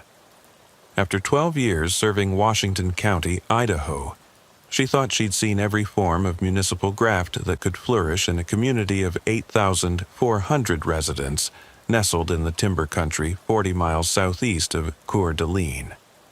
But nothing in her experience prepared her for what began to unravel on a rain-soaked November evening in 2020, when a late-night traffic stop would expose a conspiracy that reached into the highest levels of county government and involved crimes that made simple corruption look like playground mischief. The call came in at 11:42 p.m. on November 8th, election night, as Torres was driving home after what had been a surprisingly quiet evening. Despite contentious local races, including a heated county commissioner contest, the voting had proceeded without incident. The rain that had been threatening all day finally began in earnest, turning Copper Falls Main Street into a river of reflected neon from the handful of businesses still open. Deputy Marcus Reed's voice crackled over the radio with routine professionalism that masked an undercurrent of tension. "Sheriff, I've got a traffic stop on Highway 95, mile marker 23. Single vehicle, erratic driving. Driver appears intoxicated. But there's something else here you might want to see." "What kind of something else, Marcus?" Torres asked, making a U-turn to head toward Reed's location. At 51, she'd developed an instinct for reading her deputies' voices, and something in Reed's tone suggested this wasn't a standard DUI stop. Driver is David Kellerman. He's got what looks like a substantial amount of cash visible in the vehicle, and he's talking, a lot, about things that might be of interest. Torres felt her pulse quicken. David Kellerman was Copper Falls' incumbent mayor and a candidate for county commissioner in the election that had concluded just hours earlier. A man known for his careful public image and measured statements wasn't someone who typically found himself drunk and talking too much during traffic stops. "I'm en route," Torres replied. "Don't let him go anywhere until I arrive." Highway 95 cut through dense timber country between Copper Falls and the county seat of Millfield, a stretch of two-lane blacktop that saw little traffic after dark. Torres found Reed's patrol vehicle parked behind a late-model BMW sedan, both cars' emergency lights creating a surreal light show against the rain and surrounding forest. Kellerman was sitting in the back of Reed's cruiser, his usually immaculate appearance disheveled and his face flushed with alcohol and what appeared to be extreme stress. Through the rain-streaked windows, Torres could see him gesticulating wildly as he spoke to Reed. "What's his condition?" Torres asked as she approached her deputy. Reed, a 7-year veteran who transferred from Boise PD, kept his voice low. "Blood alcohol is probably .15, maybe higher. But Sheriff, he's not just drunk, he's panicked about something. Says he needs protection, that they're going to kill him if they find out what he knows." "Did he say who they are?" "That's where it gets interesting. He mentioned Commissioner Hartwell, Chief Deputy Franklin, and someone he called the Seattle Money. Sheriff, he's also got about $40,000 in cash in his car, bundled in bank wrappers." Torres felt the familiar tightness in her stomach that came with cases that were about to become complicated. Commissioner James Hartwell was the senior member of the county's 3-person governing board, a man who'd held office for 16 years and wielded considerable influence over county contracts and development projects. Chief Deputy Franklin was her own second-in-command, a 20-year veteran she'd inherited when she won the sheriff's election 8 years earlier. "Marcus, I want you to secure the vehicle and all its contents. Full inventory, photographs, the works. I'll handle Kellerman personally." The interview with David Kellerman began in the back of Reed's patrol car and continued at the county jail, where Torres had him processed for DUI, while she decided how to handle his increasingly explosive accusations. By 2 a.m., with Kellerman sobered up enough to speak coherently but still frightened enough to talk freely, Torres had heard allegations that made her question everything she thought she knew about county government. "Sheriff, you don't understand," Kellerman said, his hand shaking as he accepted a cup of coffee in the jail's interview room. "The highway expansion project, the new industrial park, the timber sales, it's all connected. There's been a coordinated effort to manipulate county contracts for the past 4 years, involving millions of dollars in fraudulent bidding and kickbacks." Torres leaned forward, studying Kellerman's face for signs of deception or continued intoxication. "Those are serious allegations, David. Do you have evidence to support them?" "That's why I was driving tonight. I was supposed to deliver that money to a safe deposit box in Spokane before the banks opened tomorrow.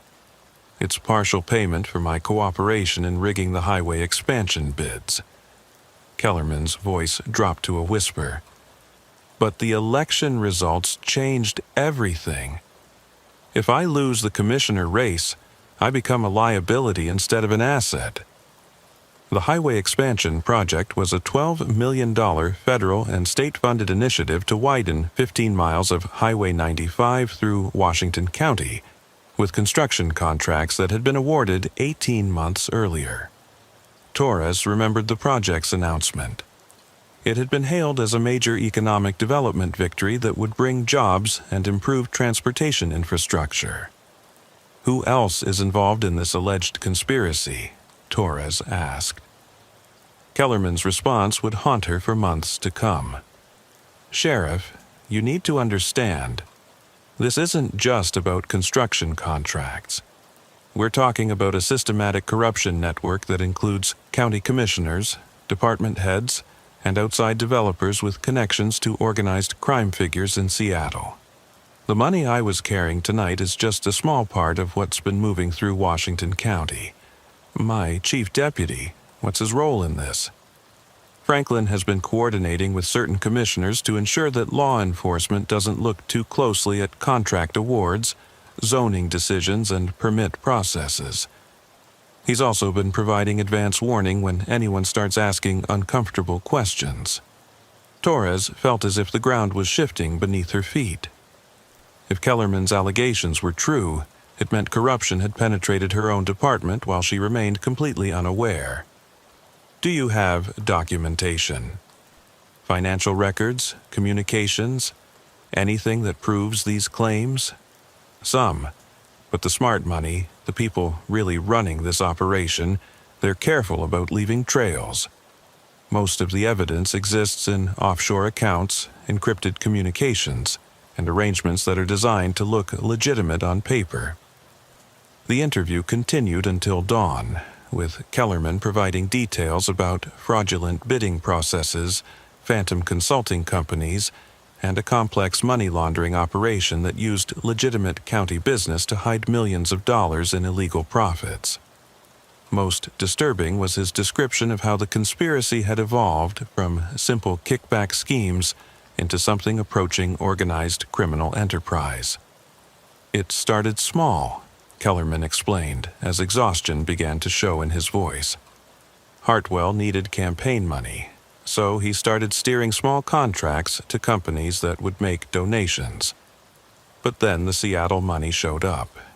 People with connections to construction and development interests that aren't entirely legal. Once that happened, the whole thing grew beyond local politics into something much more dangerous. Torres released Kellerman on his own recognizance after charging him with DUI, but she kept the $40,000 in cash as evidence pending further investigation. As she watched him leave the jail that morning, she realized she faced a dilemma that could define not only her career, but the future of law enforcement in Washington County. If Kellerman's allegations were true, she was looking at a corruption investigation that implicated her own chief deputy and potentially other members of her department. More troubling was the possibility that outside criminal interests had gained influence over local government, using Washington County as a base for operations that extended far beyond simple municipal corruption.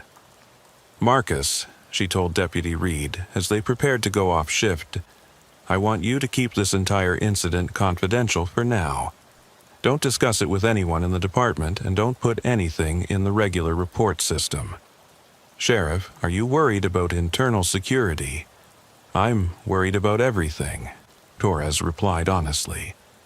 "If even half of what Kellerman told us is true, we're dealing with a conspiracy that could include people we work with every day." The next 48 hours were among the most difficult of Torres' law enforcement career. She found herself studying her colleagues' behavior for signs of deception, questioning routine interactions that had never seemed suspicious before, and struggling to maintain normal operations while internally conducting surveillance on her own department. Chief Deputy Franklin's demeanor provided the first confirmation that Kellerman's allegations might have substance. A normally gregarious man who took pride in keeping Torres informed about all significant departmental activities, Franklin became noticeably evasive when she asked routine questions about recent investigations and pending cases. "Sheriff, is there something specific you're concerned about?" Franklin asked during their regular Wednesday morning briefing, his tone carrying unusual defensiveness. "Just maintaining situational awareness, Pete," Torres replied, watching his reaction carefully. "With the election results still being finalized and some tight races, I want to make sure we're prepared for any challenges or complaints." Franklin's response was telling in its specificity. "The Kellerman DUI from Monday night, that's not going to create any political complications, is it? He's been a good supporter of the department over the years." Torres had not mentioned the Kellerman incident to Franklin, which meant he'd learned about it through other channels. In a small department, news traveled quickly, but Franklin's immediate concern about political complications suggested he understood there was more to the traffic stop than a simple drunk driving arrest. "Why would a routine DUI create political complications?" Torres asked. "Just concerned about appearances, Sheriff. You know how these things can get blown out of proportion during election season." The conversation convinced Torres that Franklin was either directly involved in whatever Kellerman had described, or, at minimum, aware that sensitive activities were taking place within the county government. Either possibility meant she could no longer trust her own second-in-command. That afternoon, Torres made a decision that violated every principle of departmental hierarchy and internal communication.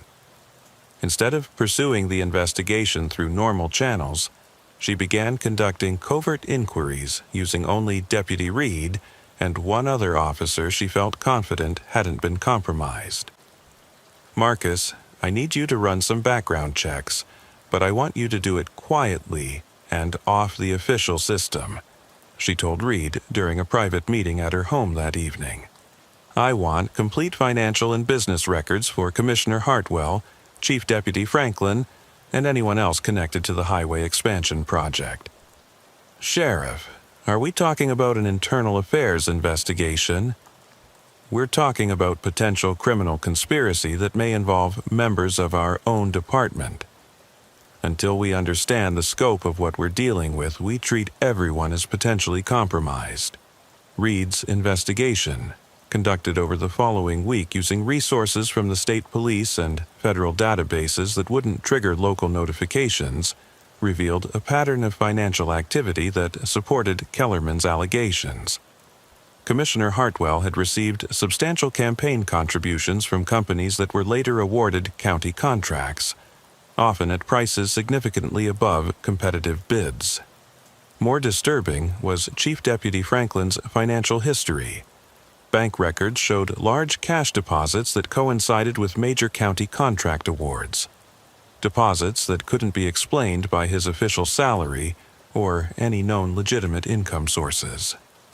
"Sheriff, look at this," Reed said as they reviewed the financial data in Torres' home office. "Franklin's been making cash deposits of $5,000 to $10,000 every few months for the past 3 years. Always in amounts just below federal reporting requirements." "What about the contractors themselves? Any connections to outside criminal interests?" "That's where it gets interesting.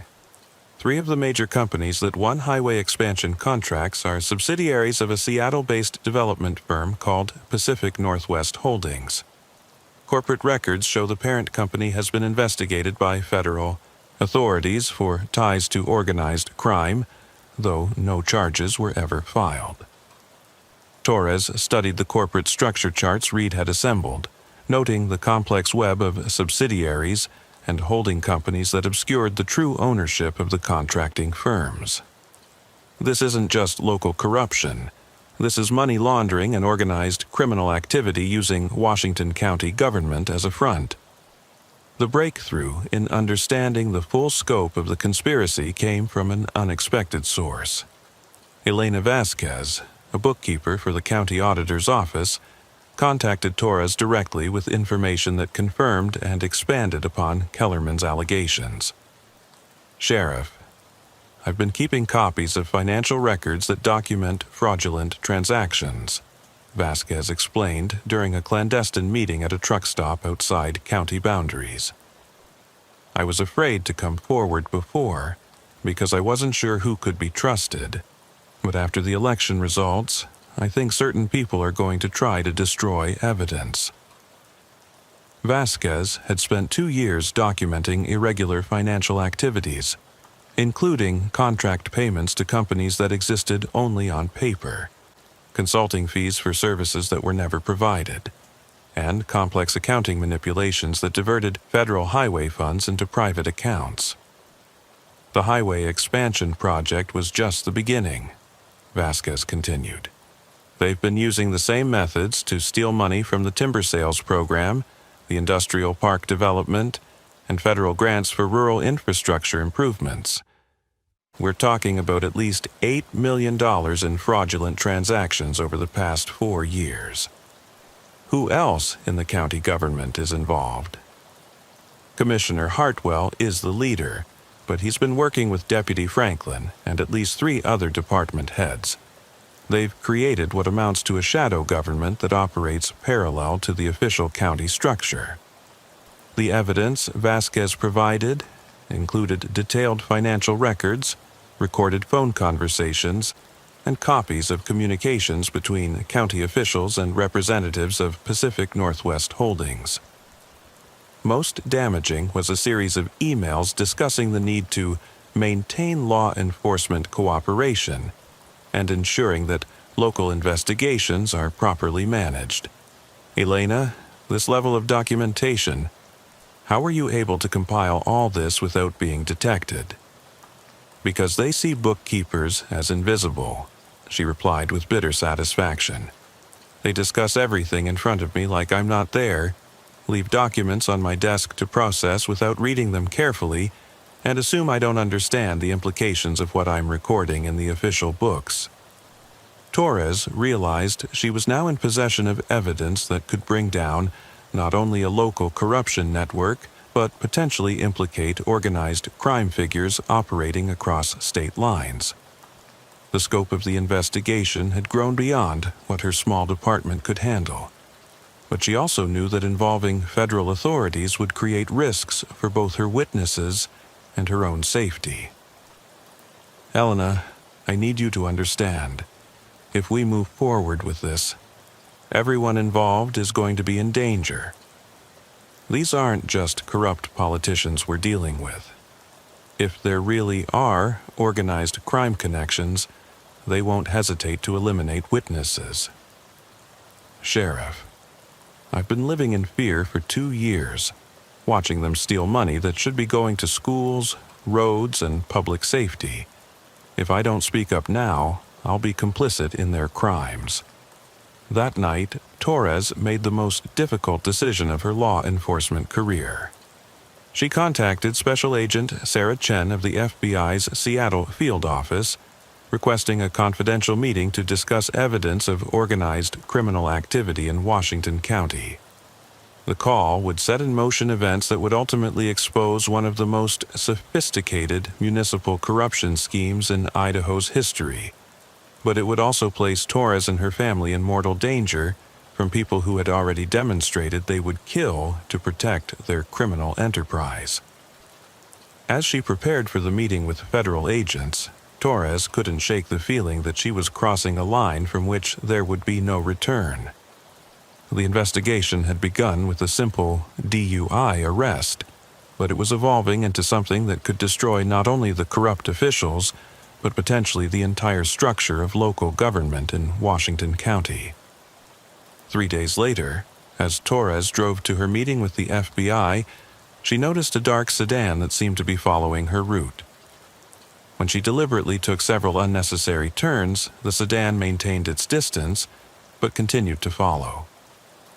By the time she reached the designated meeting location, a rest area on Interstate 90 near the Washington border, she was certain she was under surveillance. The realization that her investigation had been detected by the very people she was investigating marked the beginning of a deadly game of cat and mouse that would test every skill she'd developed as a law enforcement officer. Somewhere in the network of corruption that had infected Washington County government, someone had decided that Sheriff Rebecca Torres had become too dangerous to ignore.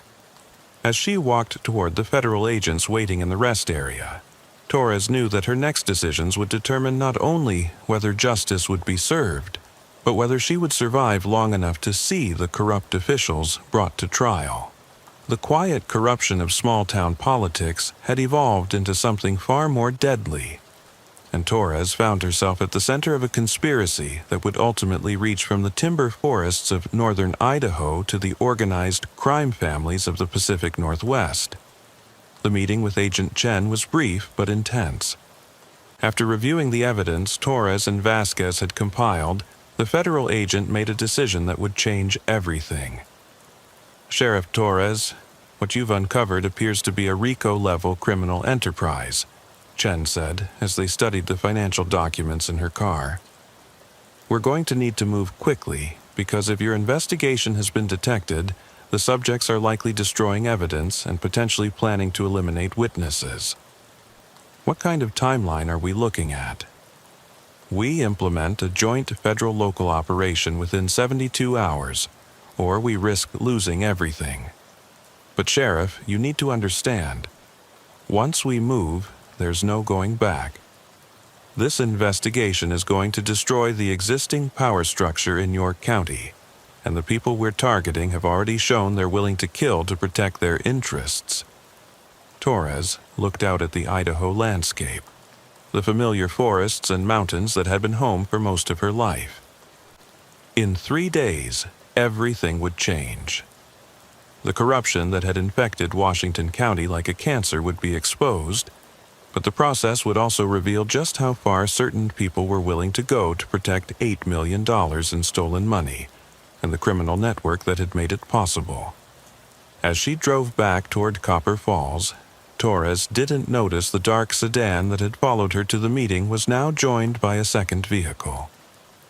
The surveillance network that had been watching her movements was expanding, and somewhere in the complex hierarchy of the criminal organization she'd uncovered, someone was making plans to ensure that Sheriff Rebecca Torres would not live to testify about what she'd discovered.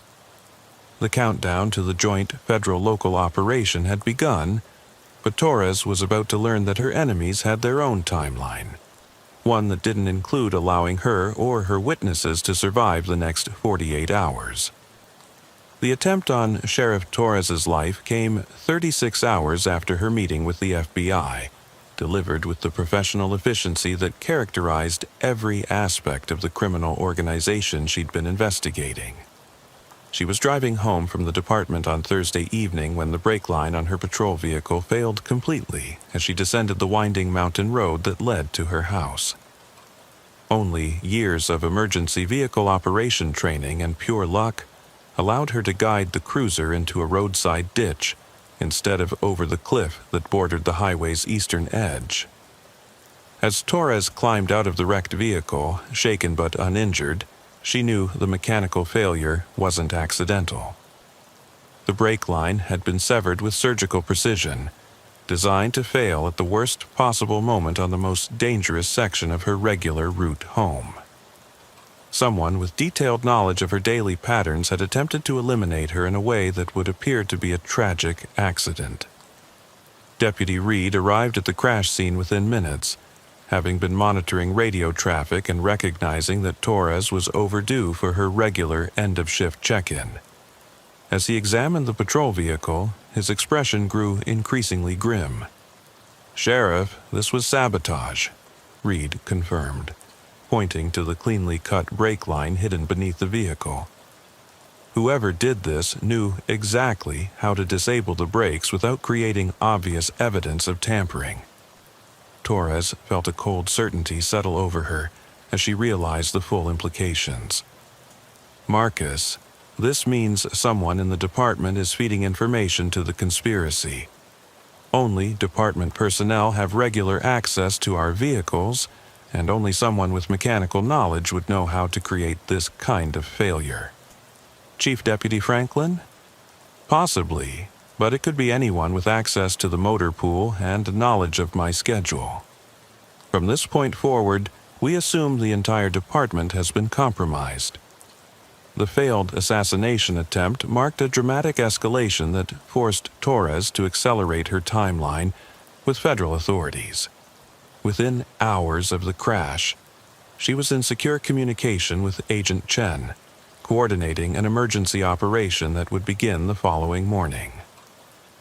"Sheriff, the attempt on your life confirms that this criminal organization will kill to protect their operation," Chen told her during an encrypted phone call.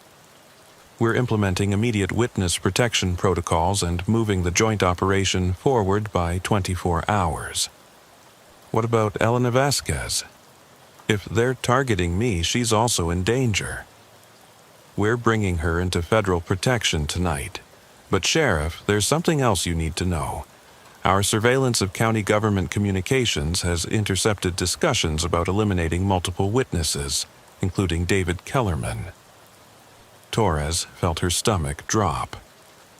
Despite his involvement in the corruption, Kellerman had provided crucial evidence and didn't deserve to die for his cooperation. Where is he now? Unknown. He failed to report to his attorney this morning and hasn't been seen since yesterday evening.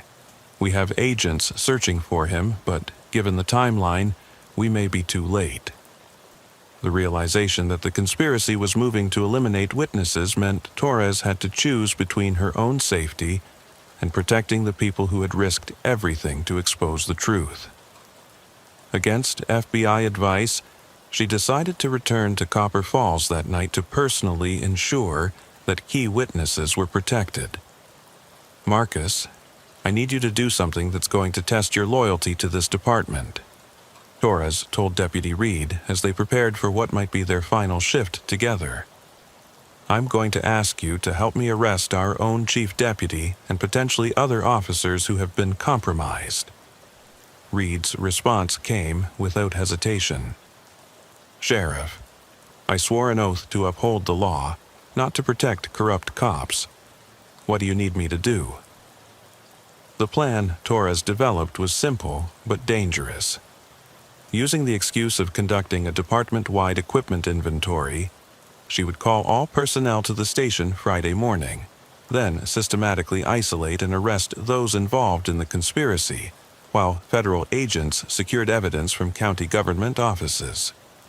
But first, she needed to find David Kellerman before the criminal organization could eliminate him permanently. Kellerman's disappearance had been carefully orchestrated to look like a man fleeing from pending criminal charges, but Torres suspected he was being held somewhere until the conspiracy could determine how much damage his cooperation with law enforcement might cause. Using his cell phone, GPS data obtained through federal warrants, Agent Chen's team tracked Kellerman's last known location to an abandoned logging camp 25 miles northeast of Copper Falls. Torres and Reed approached the logging camp at dawn, supported by a team of federal agents who had infiltrated the area during the night. The remote location was perfect for hiding someone temporarily or permanently disposing of a body where it might never be found. They found Kellerman in a storage building that had been converted into a makeshift prison, alive but showing signs of severe physical abuse. His captors had been systematically torturing him for information about what evidence he had provided to law enforcement and what other witnesses might be able to testify against the conspiracy. "Sheriff," Kellerman whispered through swollen lips as Torres freed him from his restraints. "They know everything. They know about Elena, about your federal contacts, about the planned operation. Someone's been feeding them real-time intelligence about your investigation. Who's holding you here?" "Chief Deputy Franklin and 2 men from Seattle. They've been taking turns questioning me for the past 2 days." "Sheriff, they're planning to kill everyone connected to the investigation, including you." Franklin said the federal operation would be stopped before it could begin. Torres felt the investigation's timeline collapsing around her. If Franklin knew about the planned federal operation, it meant the conspiracy had intelligence sources beyond the local level, possibly within federal law enforcement itself, or sophisticated enough surveillance capabilities to monitor supposedly secure communications. "Marcus, get Kellerman to the federal agents for immediate evacuation," Torres ordered. "I'm going back to town to warn Elena and implement emergency protocols." "Sheriff, if they know about the federal operation, going back to Copper Falls is suicide. Then we change the operation's parameters. Instead of a coordinated federal-local action, we make this a pure federal operation with local support. But first, I need to save my witnesses." The drive back to Copper Falls was the longest 25 miles of Torres' career. She knew that by rescuing Kellerman, she had alerted the conspiracy to the fact that their intelligence had been compromised. They would now move to eliminate all evidence and witnesses immediately, rather than following their original timeline. Torres arrived at Elena Vasquez's home to find FBI agents already in the process of evacuating her to federal protection. But the evacuation was interrupted by the arrival of 2 vehicles carrying what appeared to be county sheriff's deputies. Men Torres didn't recognize, but who wore official uniforms and displayed authentic-looking credentials. "Sheriff Torres, we're here to provide additional security for the witness relocation," announced the lead man, whose voice carried a slight accent that didn't match his claimed local affiliation. Agent Chen emerged from Vasquez's house, her hand resting on her weapon as she studied the newcomers. "Sheriff, These men aren't on the approved personnel list for this operation." The standoff lasted only seconds before the fake deputies revealed their true intentions by drawing weapons. The resulting gunfight in Elena Vasquez's front yard marked the point at which the Washington County corruption investigation became a federal organized crime operation involving multiple agencies and jurisdictions. When the smoke cleared, 2 of the fake deputies were dead, and the third was in federal custody. Their identities would later confirm Torres' worst fears. They were professional criminals with ties to Seattle organized crime families, brought in specifically to eliminate witnesses in the corruption case. "Sheriff, this conspiracy has resources and connections we didn't anticipate," Agent Chen told Torres as federal tactical teams secured the scene. "We're dealing with people who can field professional assassins and counterfeit law enforcement credentials. This isn't just local corruption anymore. It's an organized criminal enterprise with national implications." The revelation that organized crime figures were willing to deploy professional killers to protect a municipal corruption scheme fundamentally changed the nature of the investigation. Federal authorities upgraded the case to a full RICO prosecution, bringing in resources from multiple agencies and implementing security measures normally reserved for cases involving international criminal organizations. But for Torres, the immediate concern was protecting her community from a criminal network that had already demonstrated its willingness to kill law enforcement officers and civilians alike. The corruption that had begun with simple kickback schemes had evolved into something that threatened the basic safety of everyone in Washington County.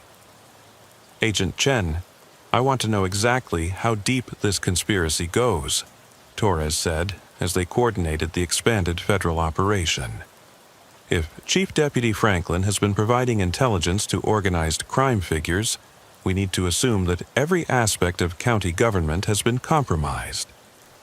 The federal investigation that followed would ultimately reveal the most sophisticated municipal corruption scheme in Idaho's history.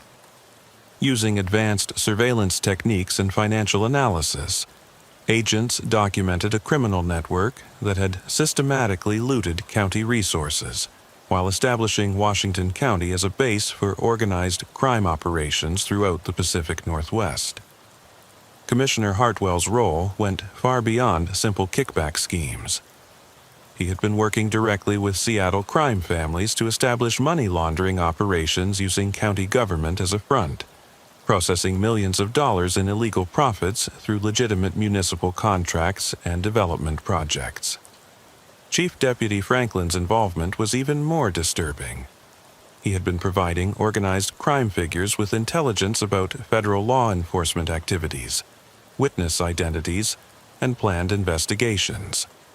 His access to law enforcement databases and communication systems had allowed the criminal organization to stay ahead of multiple investigations for years. "Sheriff, look at this," Agent Chen said as they reviewed intercepted communications between Franklin and his organized crime contacts.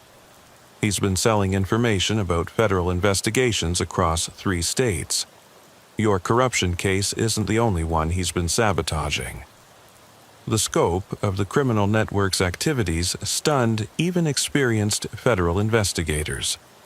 Beyond the local corruption, they had been using Washington County as a staging area for drug trafficking operations, illegal gambling enterprises, and sophisticated money laundering schemes that moved criminal profits across international borders.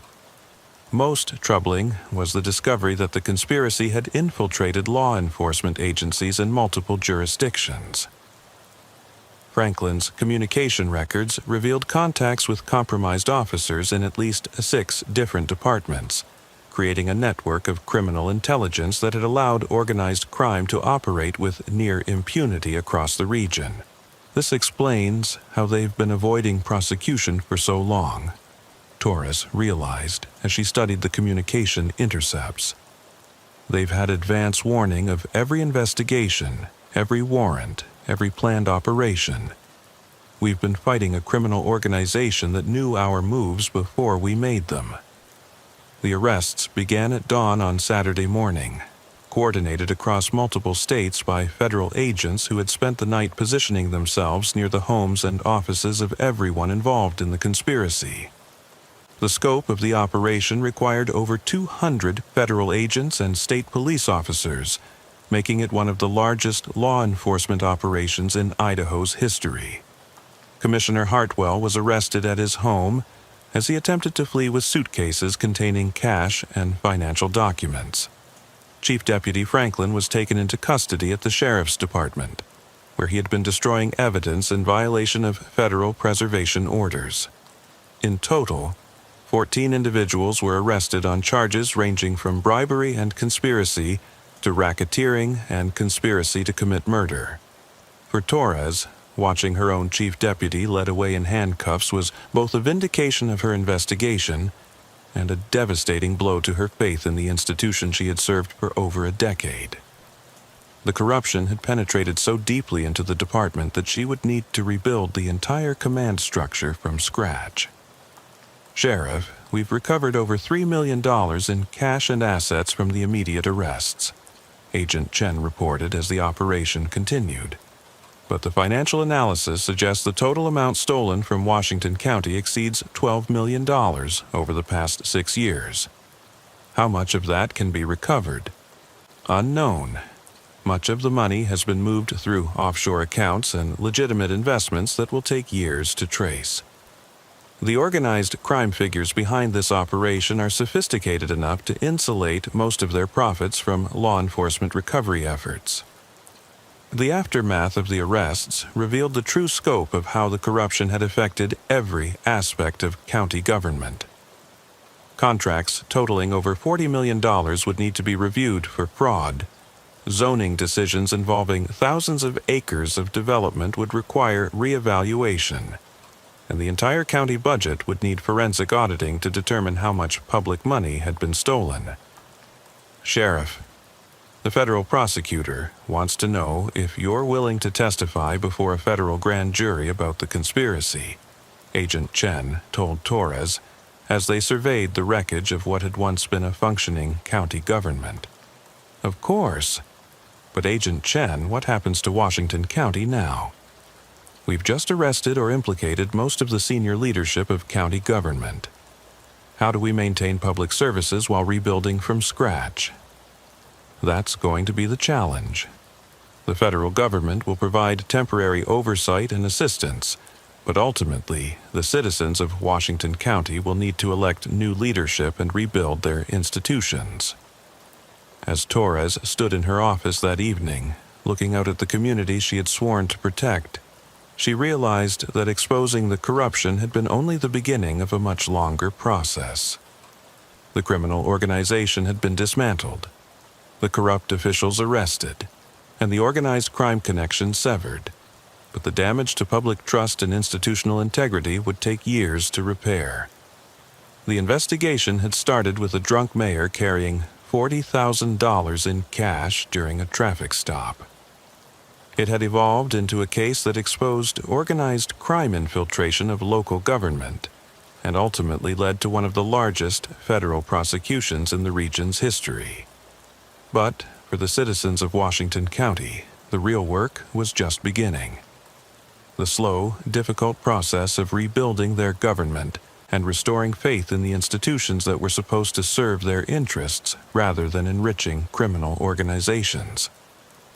Torres knew that her role in that rebuilding process would be crucial, but she also knew that the enemies they had made were still out there.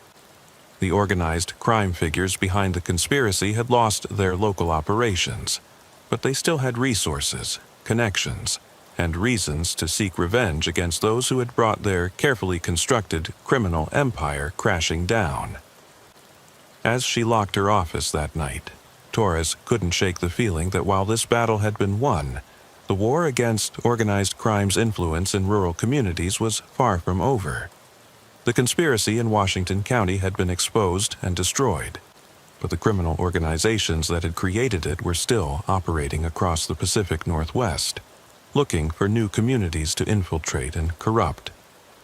Somewhere in the darkness beyond Copper Falls, those organizations were already planning their next moves, learning from their failures in Washington County, and adapting their methods to avoid detection in future operations.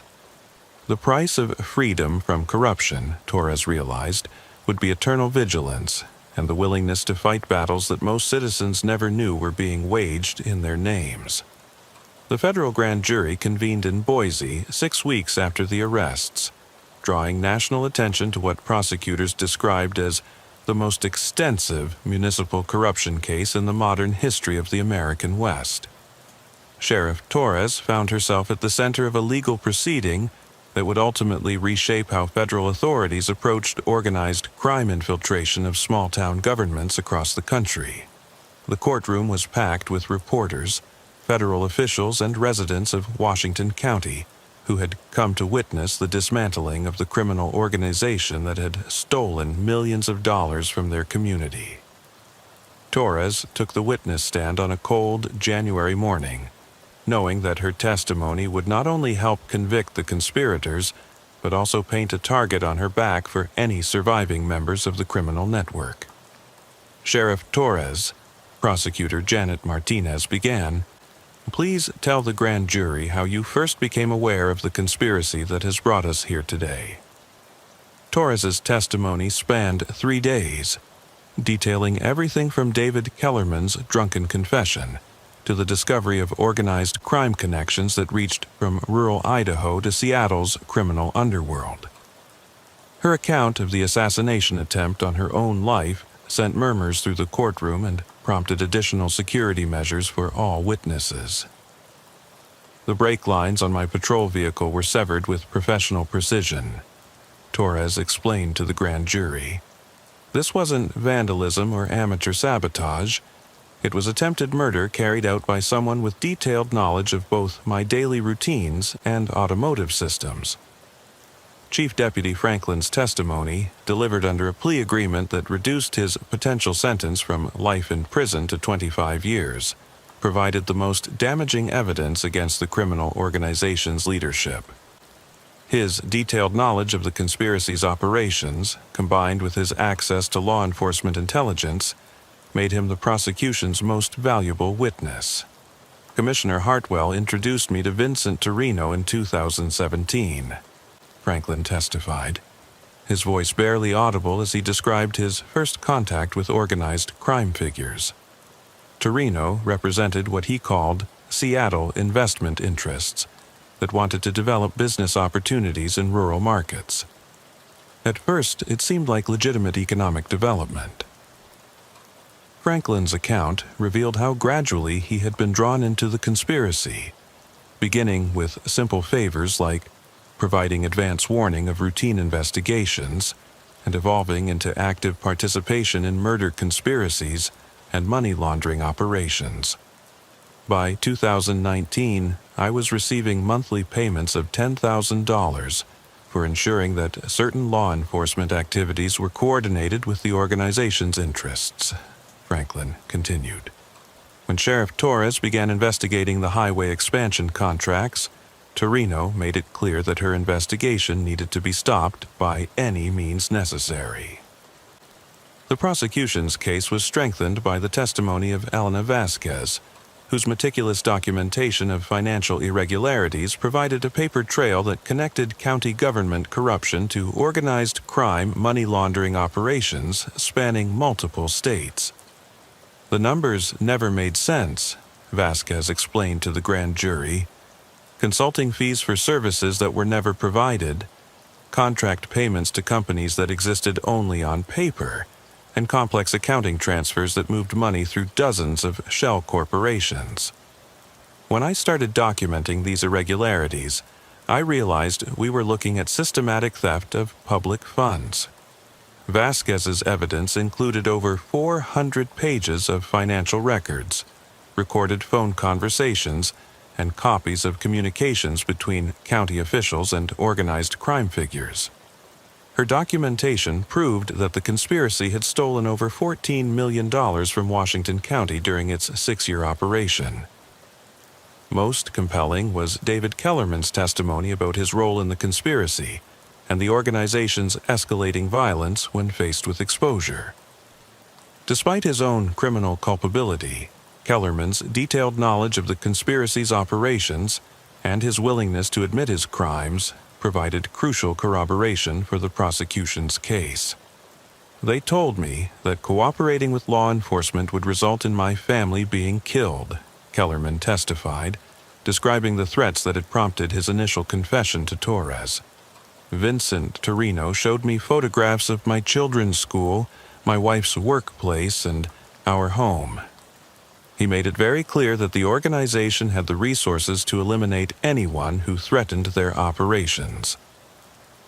The grand jury's final report, issued after 6 weeks of testimony, resulted in indictments against 47 individuals across 6 states, including organized crime figures who had never set foot in Washington County but had orchestrated the conspiracy from their bases in Seattle, Portland, and San Francisco. Commissioner Hartwell was indicted on 32 counts, including racketeering, conspiracy, bribery, and conspiracy to commit murder.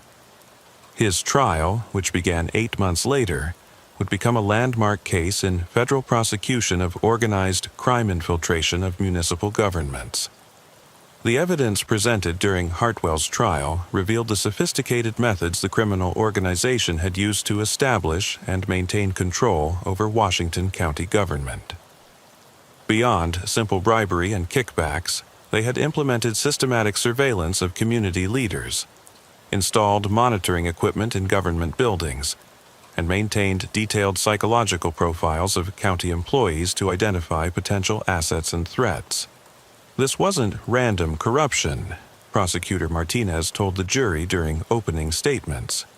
This was a carefully planned takeover of local government by organized crime figures who saw rural communities as vulnerable targets for large-scale criminal operations. The prosecution's case included surveillance footage showing Hartwell meeting with known organized crime figures, financial records documenting millions of dollars in illegal transactions, and recorded phone conversations in which Hartwell discussed the need to eliminate law enforcement witnesses. Most damning was a recording made by Elena Vasquez during a county commissioners' meeting in which Hartwell openly discussed plans to permanently solve the Sheriff Torres problem and ensure that federal investigations could be managed through appropriate channels. Defense attorneys attempted to portray Hartwell as a victim of organized crime intimidation rather than a willing participant, but the evidence of his active coordination with criminal figures proved overwhelming. After 4 days of deliberation, the jury convicted him on all counts, resulting in a sentence of life in prison without possibility of parole. The trials of other conspiracy members continued for over 2 years, ultimately resulting in convictions for 39 of the 47 indicted individuals.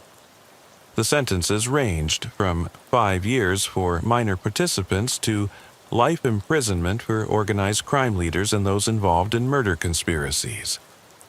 Vincent Torino, identified as the Seattle-based organized crime figure who had orchestrated the Washington County operation, was convicted on federal racketeering charges and sentenced to life imprisonment.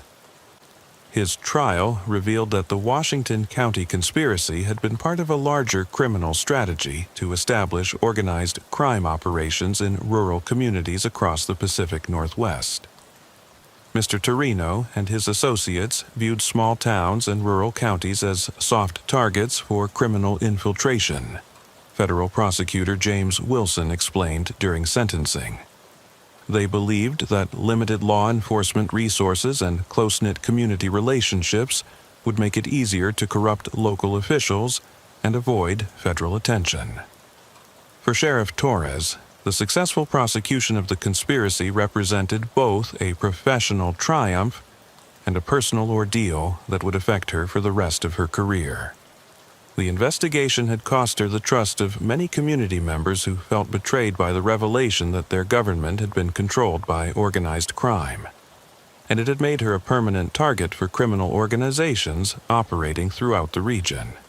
Sheriff Torres' courage in exposing this conspiracy saved Washington County from complete criminal takeover, Agent Chen said during a federal law enforcement ceremony honoring Torres' work. Her investigation prevented organized crime from establishing a permanent foothold in rural Idaho and provided a model for other jurisdictions facing similar threats. The aftermath of the conspiracy's exposure required massive reforms in Washington County government. New oversight procedures were implemented to prevent future corruption, financial controls were strengthened to detect irregular transactions, and law enforcement protocols were revised to ensure that criminal intelligence couldn't be compromised by corrupt officials. Torres worked with federal authorities to rebuild the sheriff's department from the ground up, implementing background check procedures that included psychological evaluations and financial audits for all personnel. The department's size was reduced from 23 deputies to 15, but the remaining officers were thoroughly vetted and provided with additional training in recognizing and reporting corruption.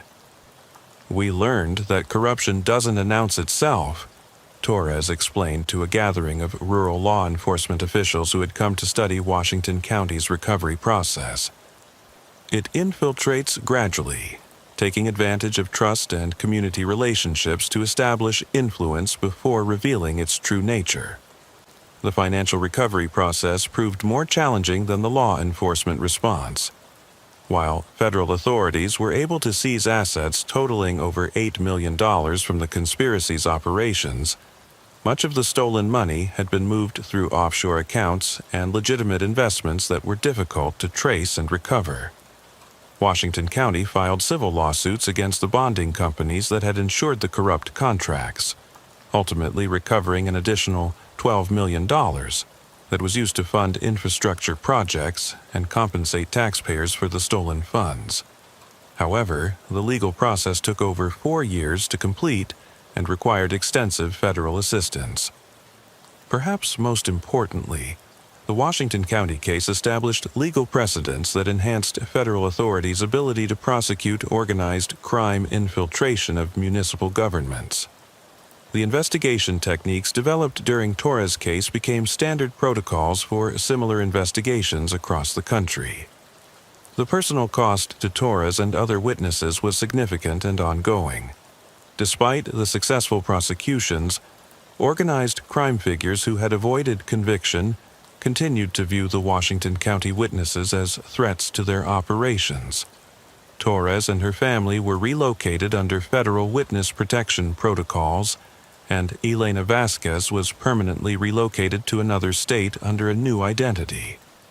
David Kellerman, whose cooperation had been crucial to exposing the conspiracy, served 18 months in federal prison under a plea agreement. Upon his release, he was also relocated under witness protection after receiving credible death threats from surviving members of the criminal organization. "The people who destroyed this conspiracy deserve to live free from fear," Agent Chen stated during a congressional hearing on organized crime infiltration of rural communities. But the reality is that criminal organizations have long memories and significant resources for revenge operations.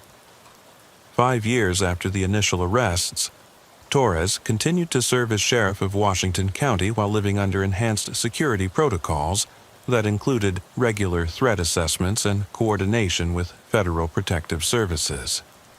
The department she rebuilt had become a model for rural law enforcement agencies dealing with sophisticated criminal threats. "We proved that small-town law enforcement can successfully confront organized crime if we're willing to acknowledge the threat and work with federal authorities," Torres told a National Sheriff's Association conference. "But we also learned that victory comes with a price that extends far beyond the courtroom." The Washington County conspiracy case became a landmark in federal law enforcement's understanding of how organized crime adapts to target rural communities. The investigation techniques developed during the case were used successfully in similar operations across 12 states, ultimately dismantling criminal networks that had infiltrated dozens of small-town governments.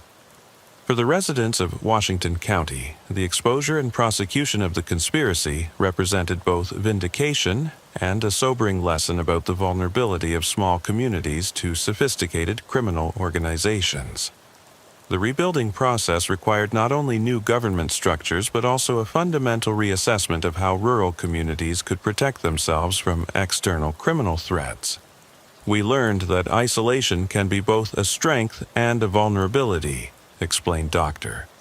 Margaret Foster, a political scientist who studied the Washington County case for the Federal Law Enforcement Training Center. Rural communities, strong social bonds, and trust-based relationships can be exploited by criminal organizations, but they can also provide the foundation for effective resistance to corruption. The economic impact of the conspiracy extended far beyond the direct financial losses. The revelation that county government had been controlled by organized crime damaged Washington County's reputation and deterred legitimate business development for several years. Recovery required extensive public relations efforts and federal assistance to restore investor confidence in the region.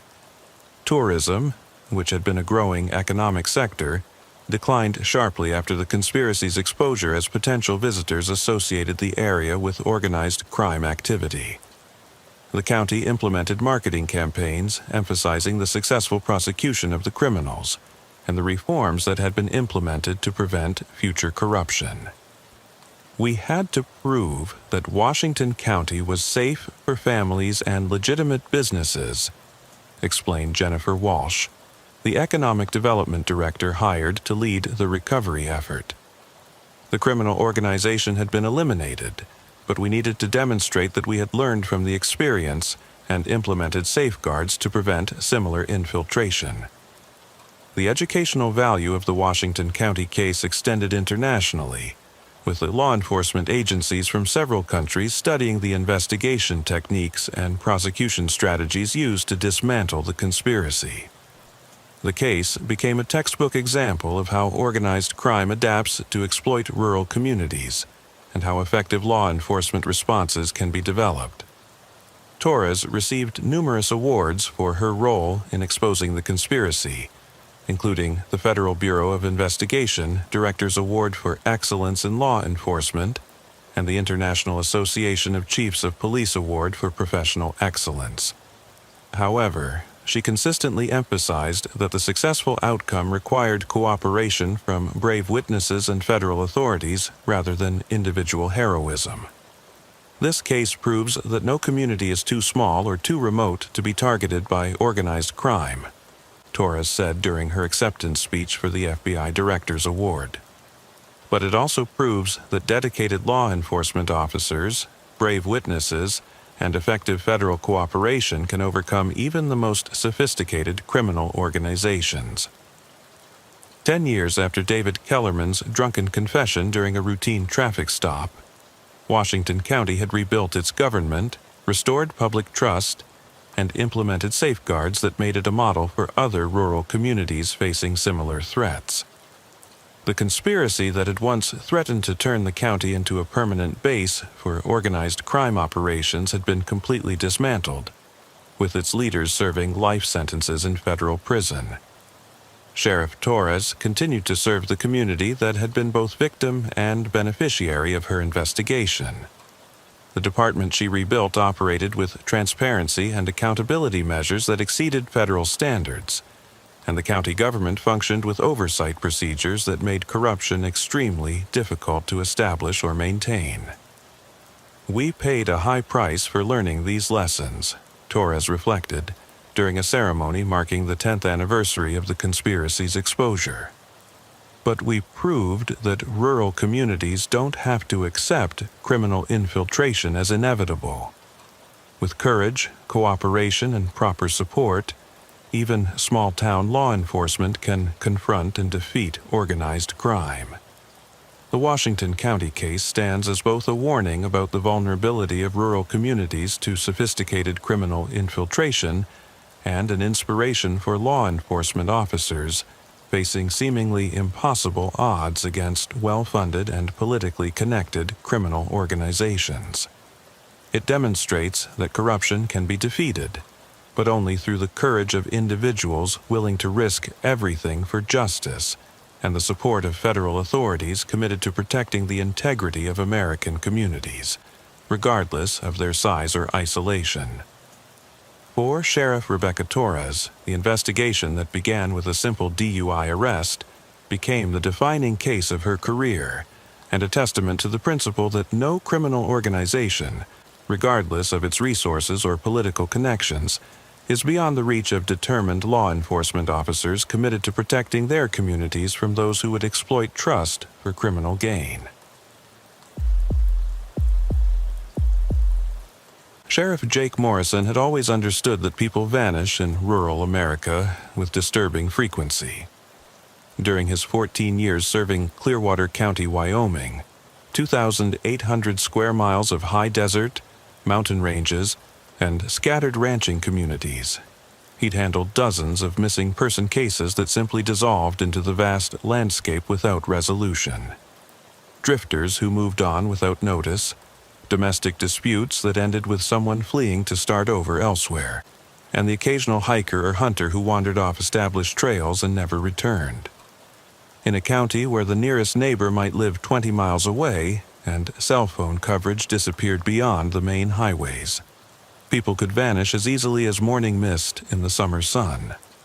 But the case that began on a crystalline October morning in 2021 would force Morrison to confront the possibility that Clearwater County's missing persons weren't random disappearances at all. They were systematic abductions carried out by someone who understood the landscape's capacity to swallow people whole and had been exploiting that knowledge for years.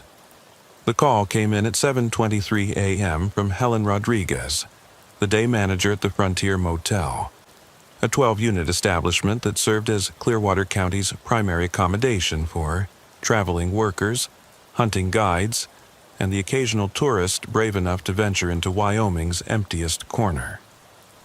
Helen's voice carried the controlled panic of someone trying to remain professional while reporting something that violated every expectation of normal, small-town life. "Sheriff Morrison, we've got a situation here at the motel," Helen began, her words measured but tight with stress. "One of our guests, a geologist working for the state, was supposed to check out 3 days ago, but her room's still occupied and we can't reach her. When maintenance checked the room this morning, well, you need to see this yourself." Morrison was already reaching for his keys and duty belt. In rural law enforcement, any deviation from established patterns warranted immediate attention, and Helen Rodriguez wasn't someone who called authorities without good reason. What exactly did maintenance find, Helen? Her belongings are all still here: clothes, equipment, car keys, even her purse with cash and credit cards. But Dr. Sarah Kim is gone, and Sheriff, the room looks like someone was preparing to stay much longer than originally planned. The Frontier Motel sat along Highway 287, the two-lane blacktop that served as Clearwater County's main transportation corridor connecting the county seat of Riverside to the ranching communities scattered throughout the region. Morrison had known Helen Rodriguez for 8 years, ever since she'd moved to Wyoming from Colorado to escape an abusive marriage, and he'd never known her to be alarmist or prone to exaggeration. As Morrison drove the 12 miles from Riverside to the motel, he found himself mentally reviewing Clearwater County's recent missing person cases. In the past 18 months, they'd had an unusual number of people who had simply vanished. A hunting guide named Marcus Torres, who disappeared while scouting elk territory. A freelance photographer named Jennifer Walsh, who'd been documenting abandoned homesteads, and a graduate student named David Chen, who'd been conducting research on historical mining sites. All had been working alone in remote areas when they disappeared. All had left behind personal belongings and vehicles that suggested they'd planned to return. All had simply evaporated from the landscape as if they'd never existed. The Frontier Motel's parking lot contained only 3 vehicles when Morrison arrived: Helen's aging Subaru, a pickup truck belonging to a ranch hand staying temporarily in town, and a late-model Honda Accord with Colorado plates that presumably belonged to the missing geologist. Morrison noted that the Honda was parked directly in front of Room 7, positioned as if the driver had intended a brief stop rather than an extended stay. Helen met him at the motel office, her usual professional demeanor strained by obvious anxiety. "Sheriff, I want to be clear that we respect our guests' privacy, but Dr. Kim was supposed to check out on Tuesday morning. When she didn't, we assumed she decided to extend her stay and forgot to notify the front desk. But when we tried to contact her yesterday and got no response, we started getting concerned." "When did you last see her personally?" "Monday evening, around 6 o'clock. She asked about restaurants in town and seemed normal, friendly, professional, looking forward to completing her work. She mentioned she was mapping geological formations in the Red Canyon area for the State Geology Department." Morrison felt the familiar tightness in his stomach that came with cases that were about to become complicated. Red Canyon was 25 miles northeast of the motel, accessible only by rough Forest Service roads that wound through some of the most isolated terrain in Clearwater County. If Dr. Kim had encountered trouble in that area, her chances of survival would depend entirely on how quickly she could be found. "Show me the room, Helen." Room 7 appeared normal at first glance. A standard motel room with 2 double beds, a small table, and basic furnishings. Dr. Kim's belongings were arranged with the orderliness of someone planning an extended stay. Clothes hung carefully in the closet, toiletries organized on the bathroom counter, and geological equipment arranged on the table near the window. But as Morrison examined the room more carefully, details emerged that suggested something was fundamentally wrong. The bed appeared to have been slept in recently, but the linens were arranged too neatly, as if someone had made the bed with unusual care. Dr. Kim's purse sat on the dresser, but its contents had been rearranged. Driver's license, credit cards, and cash were visible, but her cell phone and car keys were missing. Most disturbing was what Morrison found in the room's small trash can. Fragments of what appeared to be a cell phone, deliberately broken into pieces too small to be repaired or analyzed. "Helen, I need you to think carefully," Morrison said as he photographed the broken phone components. "Besides Dr. Kim, have you seen anyone else around the motel in the past few days? Anyone who seemed to be watching the building or showing unusual interest in the guests?" Helen's response came slowly, as if she was reluctant to voice a concern that had been building for days. "Sheriff, there's been a man in a dark pickup truck who's driven through the parking lot several times over the past week. I noticed because he never stops, never gets out, just drives through slowly, like he's looking for someone or something." "Can you describe him?" "Tall, maybe 6 feet, wearing work clothes and a baseball cap. The truck had Montana plates, I think, but I never got a clear look at the license number." Morrison felt pieces of a pattern beginning to emerge. A systematic observer, someone familiar enough with the area to know which roads led to remote locations, and now a missing person whose disappearance showed signs of careful planning rather than spontaneous accident or crime of opportunity. "Helen, I need you to secure this room and not allow anyone inside until our investigation is complete. I also want you to call me immediately if you see that pickup truck again." Morrison's next stop was the Red Canyon area, where Dr. Kim had been conducting her geological research. The drive required 45 minutes on increasingly rough roads that eventually deteriorated into little more than tire tracks across open rangeland. This was country where a breakdown or wrong turn could leave someone stranded for days before anyone noticed their absence. Dr. Kim's research site was easy to locate, a collection of distinctive red sandstone formations that rose from the surrounding prairie like ancient monuments.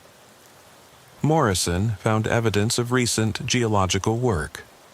small holes where rock samples had been extracted, orange surveyor's flags marking specific formations, and tire tracks indicating a vehicle had been parked near the base of the largest rock outcropping. But there was no sign of Dr. Kim herself, and, more troubling, no indication of what might have happened to her at the site. Her geological hammer lay beside a partially completed rock sample, suggesting she'd been interrupted during her work, but there were no signs of struggle or distress. Morrison expanded his search to include the surrounding area, looking for any indication of where Dr. Kim might have gone after leaving her research site. What he found, approximately 200 yards from the rock formations, stopped him cold. Hidden in a shallow depression that would be invisible from the road or the research site was a carefully concealed campsite. Someone had created a sophisticated hide that allowed them to observe the geological formations without being detected, a position that would provide clear views of anyone working in the Red Canyon area. The campsite showed evidence of extended occupation. Whoever had been using it had spent considerable time watching the research site, documenting the activities of anyone who worked there. Morrison found food containers, water bottles, and, most disturbing, a collection of photographs that had been pinned to a makeshift bulletin board created from a piece of plywood. The photographs showed Dr. Kim working at various locations around the Red Canyon site, taken with a telephoto lens from the concealed observation position. But they also showed other people. Individuals Morrison recognized from previous missing person cases. Marcus Torres, the hunting guide who'd disappeared 18 months earlier, was shown in photographs taken in a different location, but with the same telephoto perspective. Jennifer Walsh, the photographer who'd vanished while documenting abandoned homesteads, appeared in images that captured her at work in various remote locations across the county. Morrison felt his blood turn cold as he realized what he was looking at. Someone had been systematically stalking people who worked alone in remote areas of Clearwater County, studying their patterns and activities before making them disappear.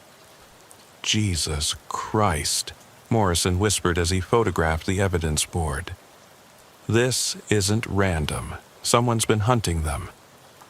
The implications were staggering. If the photographs were accurate, the missing persons cases that had puzzled Morrison for the past 2 years weren't isolated incidents. They were the work of a predator who had been operating undetected in Clearwater County's vast, empty spaces. Morrison called for backup in the county's crime scene specialist, Deputy Lisa Chen, who had training in evidence collection and photography. While waiting for support to arrive, he continued his examination of the concealed campsite, finding additional evidence that painted an increasingly disturbing picture. Hidden beneath a camouflaged tarp was a collection of personal effects that Morrison recognized from previous missing person investigations. Marcus Torres' distinctive hunting knife, Jennifer Walsh's camera equipment, and items belonging to David Chen, the graduate student who'd disappeared while researching mining sites. The collection was organized with meticulous care, each item labeled with a date and location. This wasn't the chaotic accumulation of a disorganized criminal. It was the systematic collection of someone who took trophies from his victims and maintained detailed records of his activities. Most chilling was a hand-drawn map of Clearwater County that marked dozens of locations with different colored pins. Red pins indicated what appeared to be abduction sites, while black pins marked locations that Morrison didn't recognize, but which were scattered throughout the county's most remote areas. "Sheriff Morrison, this is Deputy Chen," his radio crackled. "I'm en route to your location with the crime scene kit. ETA 15 minutes. Lisa, contact the state police and request assistance from their major crimes unit," Morrison replied. "We're looking at evidence of serial abduction, possibly connected to multiple missing person cases dating back at least 2 years." As Morrison waited for backup to arrive, he found himself studying the landscape of Red Canyon with new eyes. The area's isolation, which had always been part of its appeal for researchers and outdoor enthusiasts, now seemed sinister. Someone had been using that isolation as a hunting ground, taking advantage of the county's sparse population and vast empty spaces to conduct systematic predation. The realization that a serial predator had been operating undetected in his jurisdiction for years was both a professional failure and a personal nightmare. Morrison had always prided himself on understanding the criminal patterns in Clearwater County, but this predator had been sophisticated enough to make his crimes appear to be random disappearances rather than systematic abductions. Deputy Chen arrived with crime scene equipment and immediately began documenting the concealed campsite, while Morrison expanded his search of the surrounding area. What they found over the next 3 hours would fundamentally change how law enforcement approached missing person cases in rural Wyoming. The campsite was part of a larger network of observation positions scattered throughout the Red Canyon area. The predator had created multiple concealed locations that allowed him to monitor various approach routes and escape undetected if discovered. This level of preparation suggested someone with extensive knowledge of the terrain and considerable experience in surveillance techniques. "Sheriff, look at this," Chen called from a position about 100 yards from the main campsite. "There's a trail leading away from here, and it looks like it's been used recently." The trail was barely visible, a series of disturbed ground markers and broken vegetation that would be undetectable to anyone without tracking experience. Morrison had grown up hunting in this country and recognized the signs of someone who knew how to move through wilderness areas without leaving obvious traces. Following the trail for approximately half a mile, they discovered something that explained what had happened to Dr. Sarah Kim and possibly the other missing persons. Hidden in a narrow canyon that cut deeper into the Red Canyon Formation was a natural cave system that had been modified into a holding facility. The cave entrance was concealed by carefully arranged brush and rocks, invisible unless someone knew exactly where to look. Inside, Morrison and Chen found evidence that someone had been using the cave to hold captives for extended periods before moving them to permanent disposal sites. The cave had been equipped with restraints, basic supplies for keeping people alive, and most disturbing, detailed notes about the psychological responses of captives to prolonged isolation and fear. The predator wasn't just abducting people, he was studying them, documenting their reactions to captivity as part of some twisted experimental process. "Sheriff, we need to search this entire cave system," Chen said as they documented the holding area. "If Dr. Kim is still alive, she might be somewhere in these caves." The search of the cave system took 4 hours and required additional personnel from the state police search and rescue team. What they found confirmed Morrison's worst fears while providing crucial evidence about the predator's methods and possible identity. Dr. Sarah Kim was discovered in a deeper section of the cave system, alive but in critical condition from dehydration and exposure. She had been held captive for 4 days, restrained but provided with minimal food and water to keep her alive, while her captor conducted what appeared to be psychological experiments.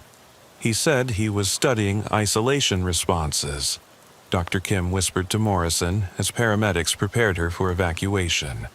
Took notes about how people react to being alone in the dark, how long it takes for someone to break psychologically. "Can you describe him?" "Tall, maybe 6'2", brown hair going gray.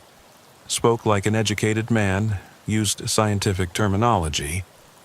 Sheriff, he said I was number 7, that he'd been perfecting his methods for years." Morrison felt a cold certainty settle over him. Number 7 meant there had been at least 6 previous victims, confirming that the missing person cases he'd been investigating were all connected to this predator. Did he say anything about the others, about what happened to them? Dr. Kim's response chilled Morrison to the bone. He said the early subjects weren't as cooperative, that he'd had to move them to permanent storage locations before completing his studies. Sheriff, I think he's been killing people and hiding their bodies somewhere in this county. The cave system yielded additional evidence that painted a picture of a predator who had been operating in Clearwater County for at least 3 years, systematically abducting people who worked alone in remote areas and using them as subjects for psychological experiments before disposing of them in locations that had never been discovered. Among the evidence was a detailed journal that documented the predator's activities, including descriptions of his previous victims and their responses to captivity. The journal was written in a scientific style, treating human abduction and murder as research subjects rather than crimes. Most valuable was a hand-drawn map that showed the locations where previous victims had been buried. The map marked 6 sites scattered throughout Clearwater County's most remote areas, locations that would require extensive search operations to locate and excavate. Sheriff, we're looking at one of the most sophisticated serial killer operations I've ever seen, said Detective Ray Martinez of the Wyoming State Police, who had arrived to coordinate the expanded investigation. This predator has been using scientific methodology to study his victims while conducting a systematic murder spree across your county. The journal entries revealed a disturbing pattern of escalation. The predator's early victims had been killed relatively quickly after abduction, but over time he had developed more elaborate methods for studying their psychological responses to captivity and isolation. Dr. Kim had survived because she was part of what the journal described as Phase 3 of the predator's research, an attempt to develop more sophisticated psychological manipulation techniques that required keeping subjects alive for extended periods. He's been treating human beings like laboratory animals, Morrison realized as he studied the journal entries. This isn't just serial killing. It's systematic torture disguised as research. The investigation that followed would ultimately reveal one of the most methodical and scientifically oriented serial killing operations in Wyoming's history. The predator had been conducting what amounted to psychological experiments on his victims, documenting their responses to various forms of isolation, fear, and manipulation before killing them and disposing of their bodies in carefully selected locations. But as Morrison coordinated with state and federal authorities to expand the investigation, he realized that identifying and capturing the predator would require understanding not just his criminal methods, but his scientific background and psychological motivations. The journal entries suggested someone with advanced education in psychology or related fields, someone who viewed human subjects as research materials rather than fellow human beings. The level of organization and methodical approach indicated a predator who might appear completely normal in social situations while conducting systematic murder in his private time. Detective Martinez, we need to expand this investigation beyond just law enforcement, Morrison said as they planned the next phase of the operation. We're looking for someone with scientific training who's been using Clearwater County as his personal laboratory for human experimentation.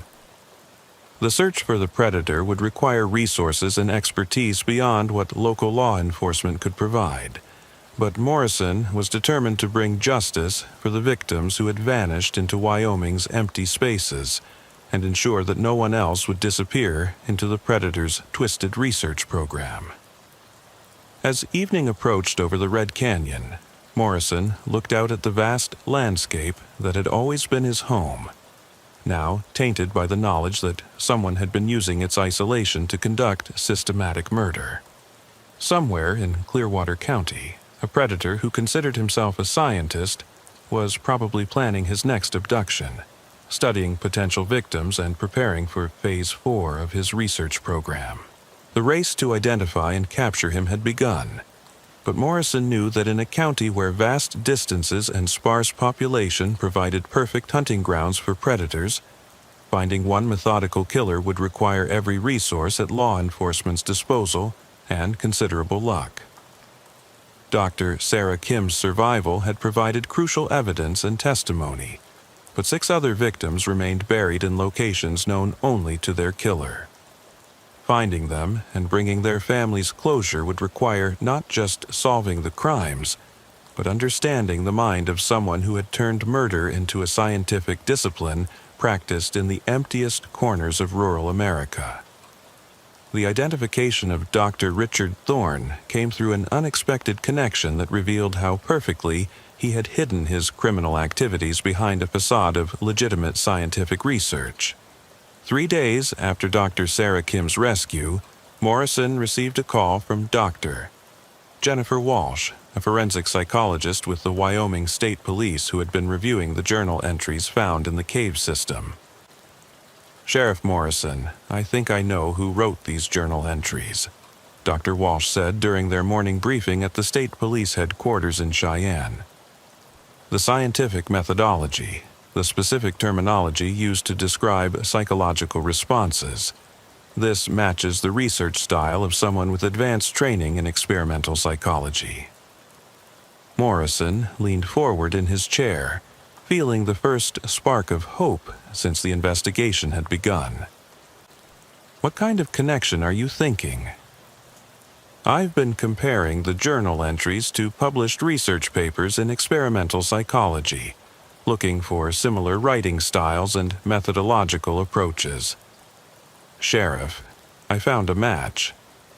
Dr. Richard Thorne, a research psychologist who was dismissed from the University of Colorado 3 years ago for conducting unauthorized experiments on human subjects." The name meant nothing to Morrison, but Dr. Walsh's excitement was infectious. After days of investigating a predator who seemed to exist only in shadows, they finally had a specific individual to pursue. "What kind of unauthorized experiments?" Thorne was studying the psychological effects of isolation and sensory deprivation on human subjects, but he was conducting his research without proper consent protocols and pushing subjects beyond ethical limits.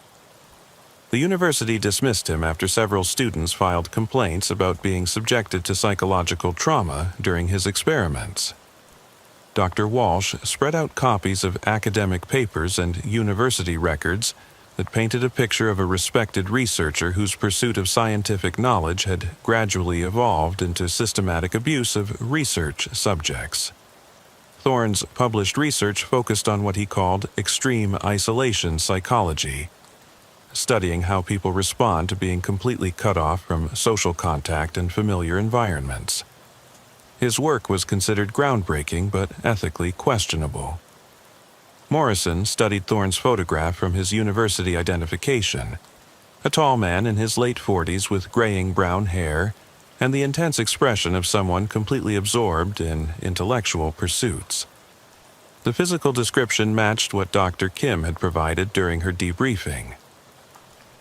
"Where is Thorne now?" That's where it gets interesting. After being dismissed from the university, he disappeared from academic circles completely. No forwarding address, no new employment records, no publications or conference appearances. It's like he vanished from the scientific community 3 years ago. The timeline was perfect. Thorne's dismissal from the university coincided exactly with the beginning of the missing person cases in Clearwater County, suggesting he had relocated to Wyoming specifically to continue his research using methods that would never be approved by any legitimate academic institution. "Dr. Walsh, I need everything you can find about Thorne's background. Property records, vehicle registrations, financial history, anything that might tell us where he's been living for the past 3 years." The investigation into Richard Thorne's activities since leaving the University of Colorado revealed a carefully planned transition from legitimate academic research to systematic criminal experimentation. Using resources from multiple agencies, investigators traced a complex pattern of property purchases, vehicle registrations, and financial transactions that showed how Thorne had established himself in rural Wyoming. 18 months earlier, Thorne had purchased a remote ranch property under the name of a shell company he'd created for conducting private research consulting. The 640-acre property was located in the most isolated section of Clearwater County, accessible only by a private road that connected to the Forest Service network Thorne had been using to access his observation sites and the cave system. "Sheriff, look at this," Deputy Chen said, as she reviewed property records at the courthouse. Thorne's ranch is positioned almost exactly in the center of all the missing person disappearance sites. He could reach any location in the county within an hour's drive from his base of operations. Morrison studied the map Chen had created, noting how Thorne's property provided perfect access to the remote areas where he had been conducting his abductions. The ranch's isolation also meant he could hold captives and dispose of bodies without any risk of detection by neighbors or casual observers. What kind of improvements has he made to the property? "That's where it gets really disturbing," Chen replied, consulting the building permit records. Thorne has constructed what he described as research facilities, including underground storage areas and what the permits describe as specialized laboratory spaces. The building permits provided a blueprint for what appeared to be a sophisticated facility designed specifically for holding and studying human subjects. Thorne had created an underground complex that included multiple holding cells, observation areas, and what the permits euphemistically described as experimental chambers. Morrison felt sick as he realized the scope of Thorne's operation. This wasn't just a serial killer who disposed of bodies in remote locations. This was someone who had built a private laboratory for conducting systematic torture and murder, while documenting the process as scientific research. "Lisa, I want surveillance on Thorne's property immediately, but we approach this carefully. If he's holding other victims, we can't risk triggering a situation that gets them killed." The surveillance operation began that afternoon, with state police tactical teams positioning themselves around Thorne's ranch, while Morrison coordinated with federal authorities who had expertise in hostage situations involving psychologically unstable subjects. Aerial reconnaissance revealed the true scope of Thorne's facility. The ranch house appeared normal from above, but thermal imaging detected significant underground structures that extended far beyond what the building permits had described. Most concerning were heat signatures that suggested the presence of multiple individuals in the underground areas. "Sheriff Morrison, we're reading at least 3 distinct heat signatures in the underground facility," reported Lieutenant Sarah Johnson of the State Police Tactical Team. "Based on their positioning and movement patterns, it appears we have multiple captives who are being held in separate areas." Morrison felt his heart rate spike as he realized they were looking at a rescue operation involving multiple victims who had been held for unknown periods of time. The psychological condition of people who had been subjected to Thorne's experimental procedures was impossible to predict. "What's our approach?" "We're treating this as a high-risk hostage situation with psychologically unstable subjects," Johnson replied. "Our priority is securing the victims, but we have to assume Thorne has prepared for the possibility of law enforcement discovery." The tactical approach required careful coordination between multiple agencies.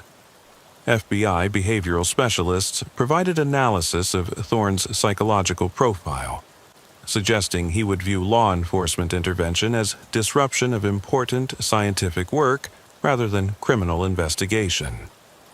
Thorne's academic background suggests he considers his activities to be legitimate research that's being unfairly restricted by conventional ethical standards, explained FBI psychologist Dr. Michael Rodriguez during the pre-operation briefing. He's likely to respond to law enforcement as he would to academic peer review, with intellectual arguments rather than violent resistance. Morrison hoped Dr. Rodriguez was right, but the evidence from the cave system suggested Thorn had evolved far beyond the frustrated academic who had been dismissed from the university. The systematic nature of his crimes and the sophistication of his facility indicated someone who had fully committed to operating outside legal and ethical boundaries. The operation began at dawn, with tactical teams approaching the ranch from multiple directions, while Morrison and federal agents prepared to negotiate with Thorn, if possible. The goal was to secure the victims without triggering defensive actions that might result in their deaths. Thorn's ranch house was empty when tactical teams made entry, but they found clear evidence of recent occupation, including research notes, victim files, and detailed schedules for what Thorn described as experimental protocols, involving the captives being held underground. "Sheriff, we've located the entrance to the underground facility," reported Sergeant Mike Torres from the tactical team. "Reinforced steel door with electronic locking systems. This was built for security, not convenience." The underground facility proved to be even more disturbing than the building permits had suggested. Thorn had created a sophisticated laboratory complex that included holding cells, observation areas, and specialized chambers designed for conducting psychological experiments on unwilling subjects. The rescue team found 4 victims in various stages of Thorn's experimental process. Besides Dr. Sarah Kim, whom they already knew about, they discovered Marcus Torres, the missing hunting guide, Jennifer Walsh, the photographer, and David Chen, the graduate student, all of whom had been held captive for periods ranging from 6 months to 18 months. "Jesus Christ," Morrison whispered as he surveyed the underground facility. "He's been running a human experimentation lab for years." The condition of the rescued victims varied dramatically based on how long they had been held and what experimental procedures Thorn had subjected them to. Marcus Torres had been captive the longest and showed signs of severe psychological trauma from extended isolation and manipulation. "He told us we were contributing to important scientific research," Torres explained to Morrison during his initial debriefing at the hospital. "Said our sacrifice would advance human understanding of psychological resilience." "Sheriff, he kept detailed records of everything. How we responded to isolation, fear, sensory deprivation, all of it." Jennifer Walsh, who had been held for 14 months, provided crucial information about Thorn's experimental methods and the fate of earlier victims who hadn't survived the process. "He called it the Laboratory of Isolation," Walsh told investigators. Said he was studying how people adapt to complete separation from society and normal human contact. The early subjects, he said they weren't resilient enough for extended study. The implications were chilling. Thorn had been conducting systematic psychological torture while documenting the process as legitimate research, killing subjects who didn't meet his experimental requirements and keeping others alive for extended study periods. David Chen, the graduate student who had been researching mining sites when he disappeared, had been held for 8 months and subjected to what Thorn called cognitive adaptation protocols, systematic attempts to break down his psychological defenses and rebuild his personality according to research parameters. He believed he was creating better humans, Chen explained during his hospital interview. Said that by stripping away social conditioning and forcing people to confront pure isolation, he could study the essential nature of human consciousness.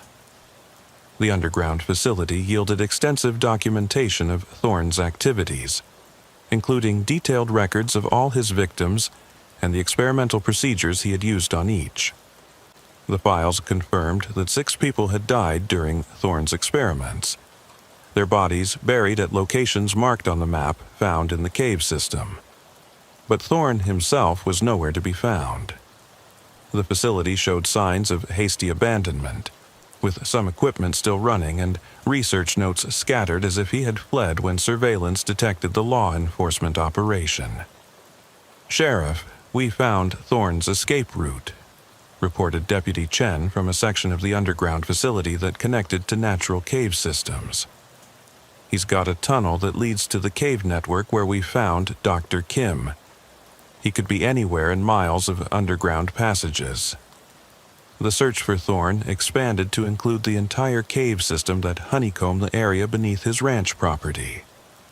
Specialized cave rescue teams were brought in to navigate the underground network, but the passages extended for miles in multiple directions, providing numerous escape routes to surface locations throughout Clearwater County. Morrison coordinated with multiple agencies to establish a perimeter around the known cave exits, while search teams worked to track Thorne through the underground network. But after 48 hours, it became clear that Thorne had successfully escaped into Wyoming's vast wilderness areas. He's had years to prepare for this possibility, Morrison realized as he studied topographic maps of the cave system. Thorne knows this underground network better than anyone, and he's got supplies and escape routes we haven't even discovered yet. The manhunt for Richard Thorne continued for 3 weeks, involving resources from federal, state, and local agencies across the region. Thermal imaging helicopters, tracking dogs, and ground search teams covered thousands of square miles of wilderness areas where Thorne might be hiding. The breakthrough came from an unexpected source. Helen Rodriguez, the motel manager who had first reported Dr. Kim's disappearance, called Morrison with information about a guest who had checked in the previous evening and seemed unusually nervous about law enforcement activity in the area. "Sheriff, this man paid cash and seemed very interested in how long the police operation at Red Canyon was going to continue," Rodriguez reported. "Something about him reminded me of the man in the pickup truck I'd seen watching the motel." Morrison and tactical teams surrounded the Frontier Motel within minutes, but found that Thorne had already abandoned the room. However, he had left behind crucial evidence. Research notes indicating he was planning to relocate his operations to a new area where he could continue his experiments without law enforcement interference. He's not done, Morrison realized as he read Thorne's notes. He considers this a temporary setback to his research program, not a permanent end to his activities. The notes indicated Thorne had been preparing backup facilities in remote areas of Montana and Colorado, suggesting he viewed his Wyoming operation as just one component of a larger research program that could be relocated and resumed elsewhere. "Sheriff Morrison, we're upgrading this to a federal manhunt with multi-state coordination," announced FBI Special Agent Patricia Williams, who had been assigned to lead the expanded investigation. "Thorne represents a continuing threat to public safety across the entire region." The search for Richard Thorne continued for months, with occasional sightings and evidence suggesting he was moving through remote areas of the Rocky Mountain region. His academic training and survival skills made him a formidable fugitive who could remain hidden indefinitely in the wilderness areas he knew so well.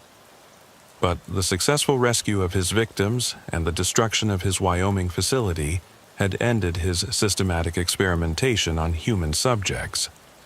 The 4 survivors were receiving extensive psychological treatment and slowly recovering from their ordeals, while the remains of Thorne's earlier victims were recovered from burial sites identified through his research notes.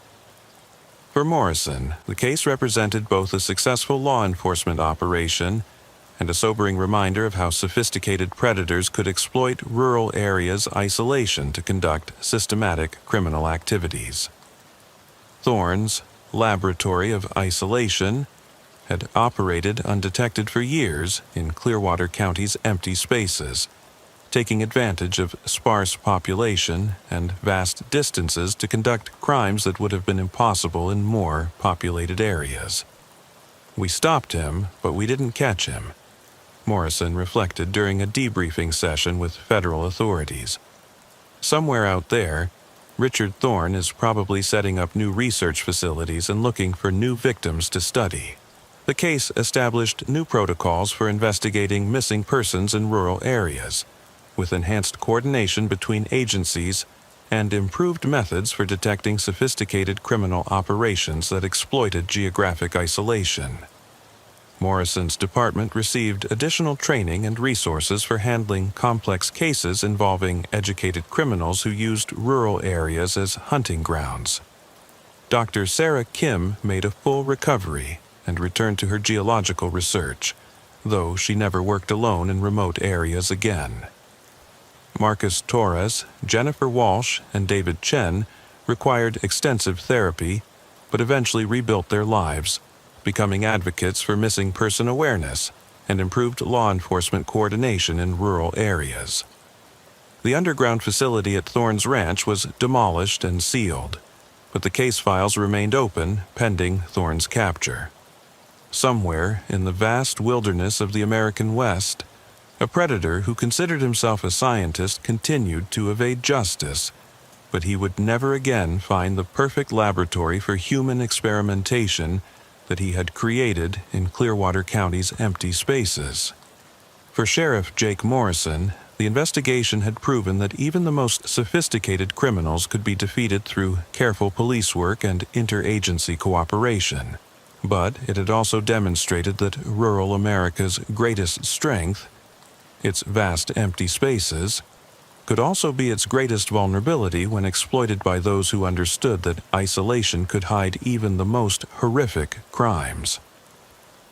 The search for Richard Thorne continued, but the laboratory of isolation had been permanently closed, and the empty spaces of Clearwater County were once again safe for those who worked alone in the beautiful, dangerous landscape of rural Wyoming.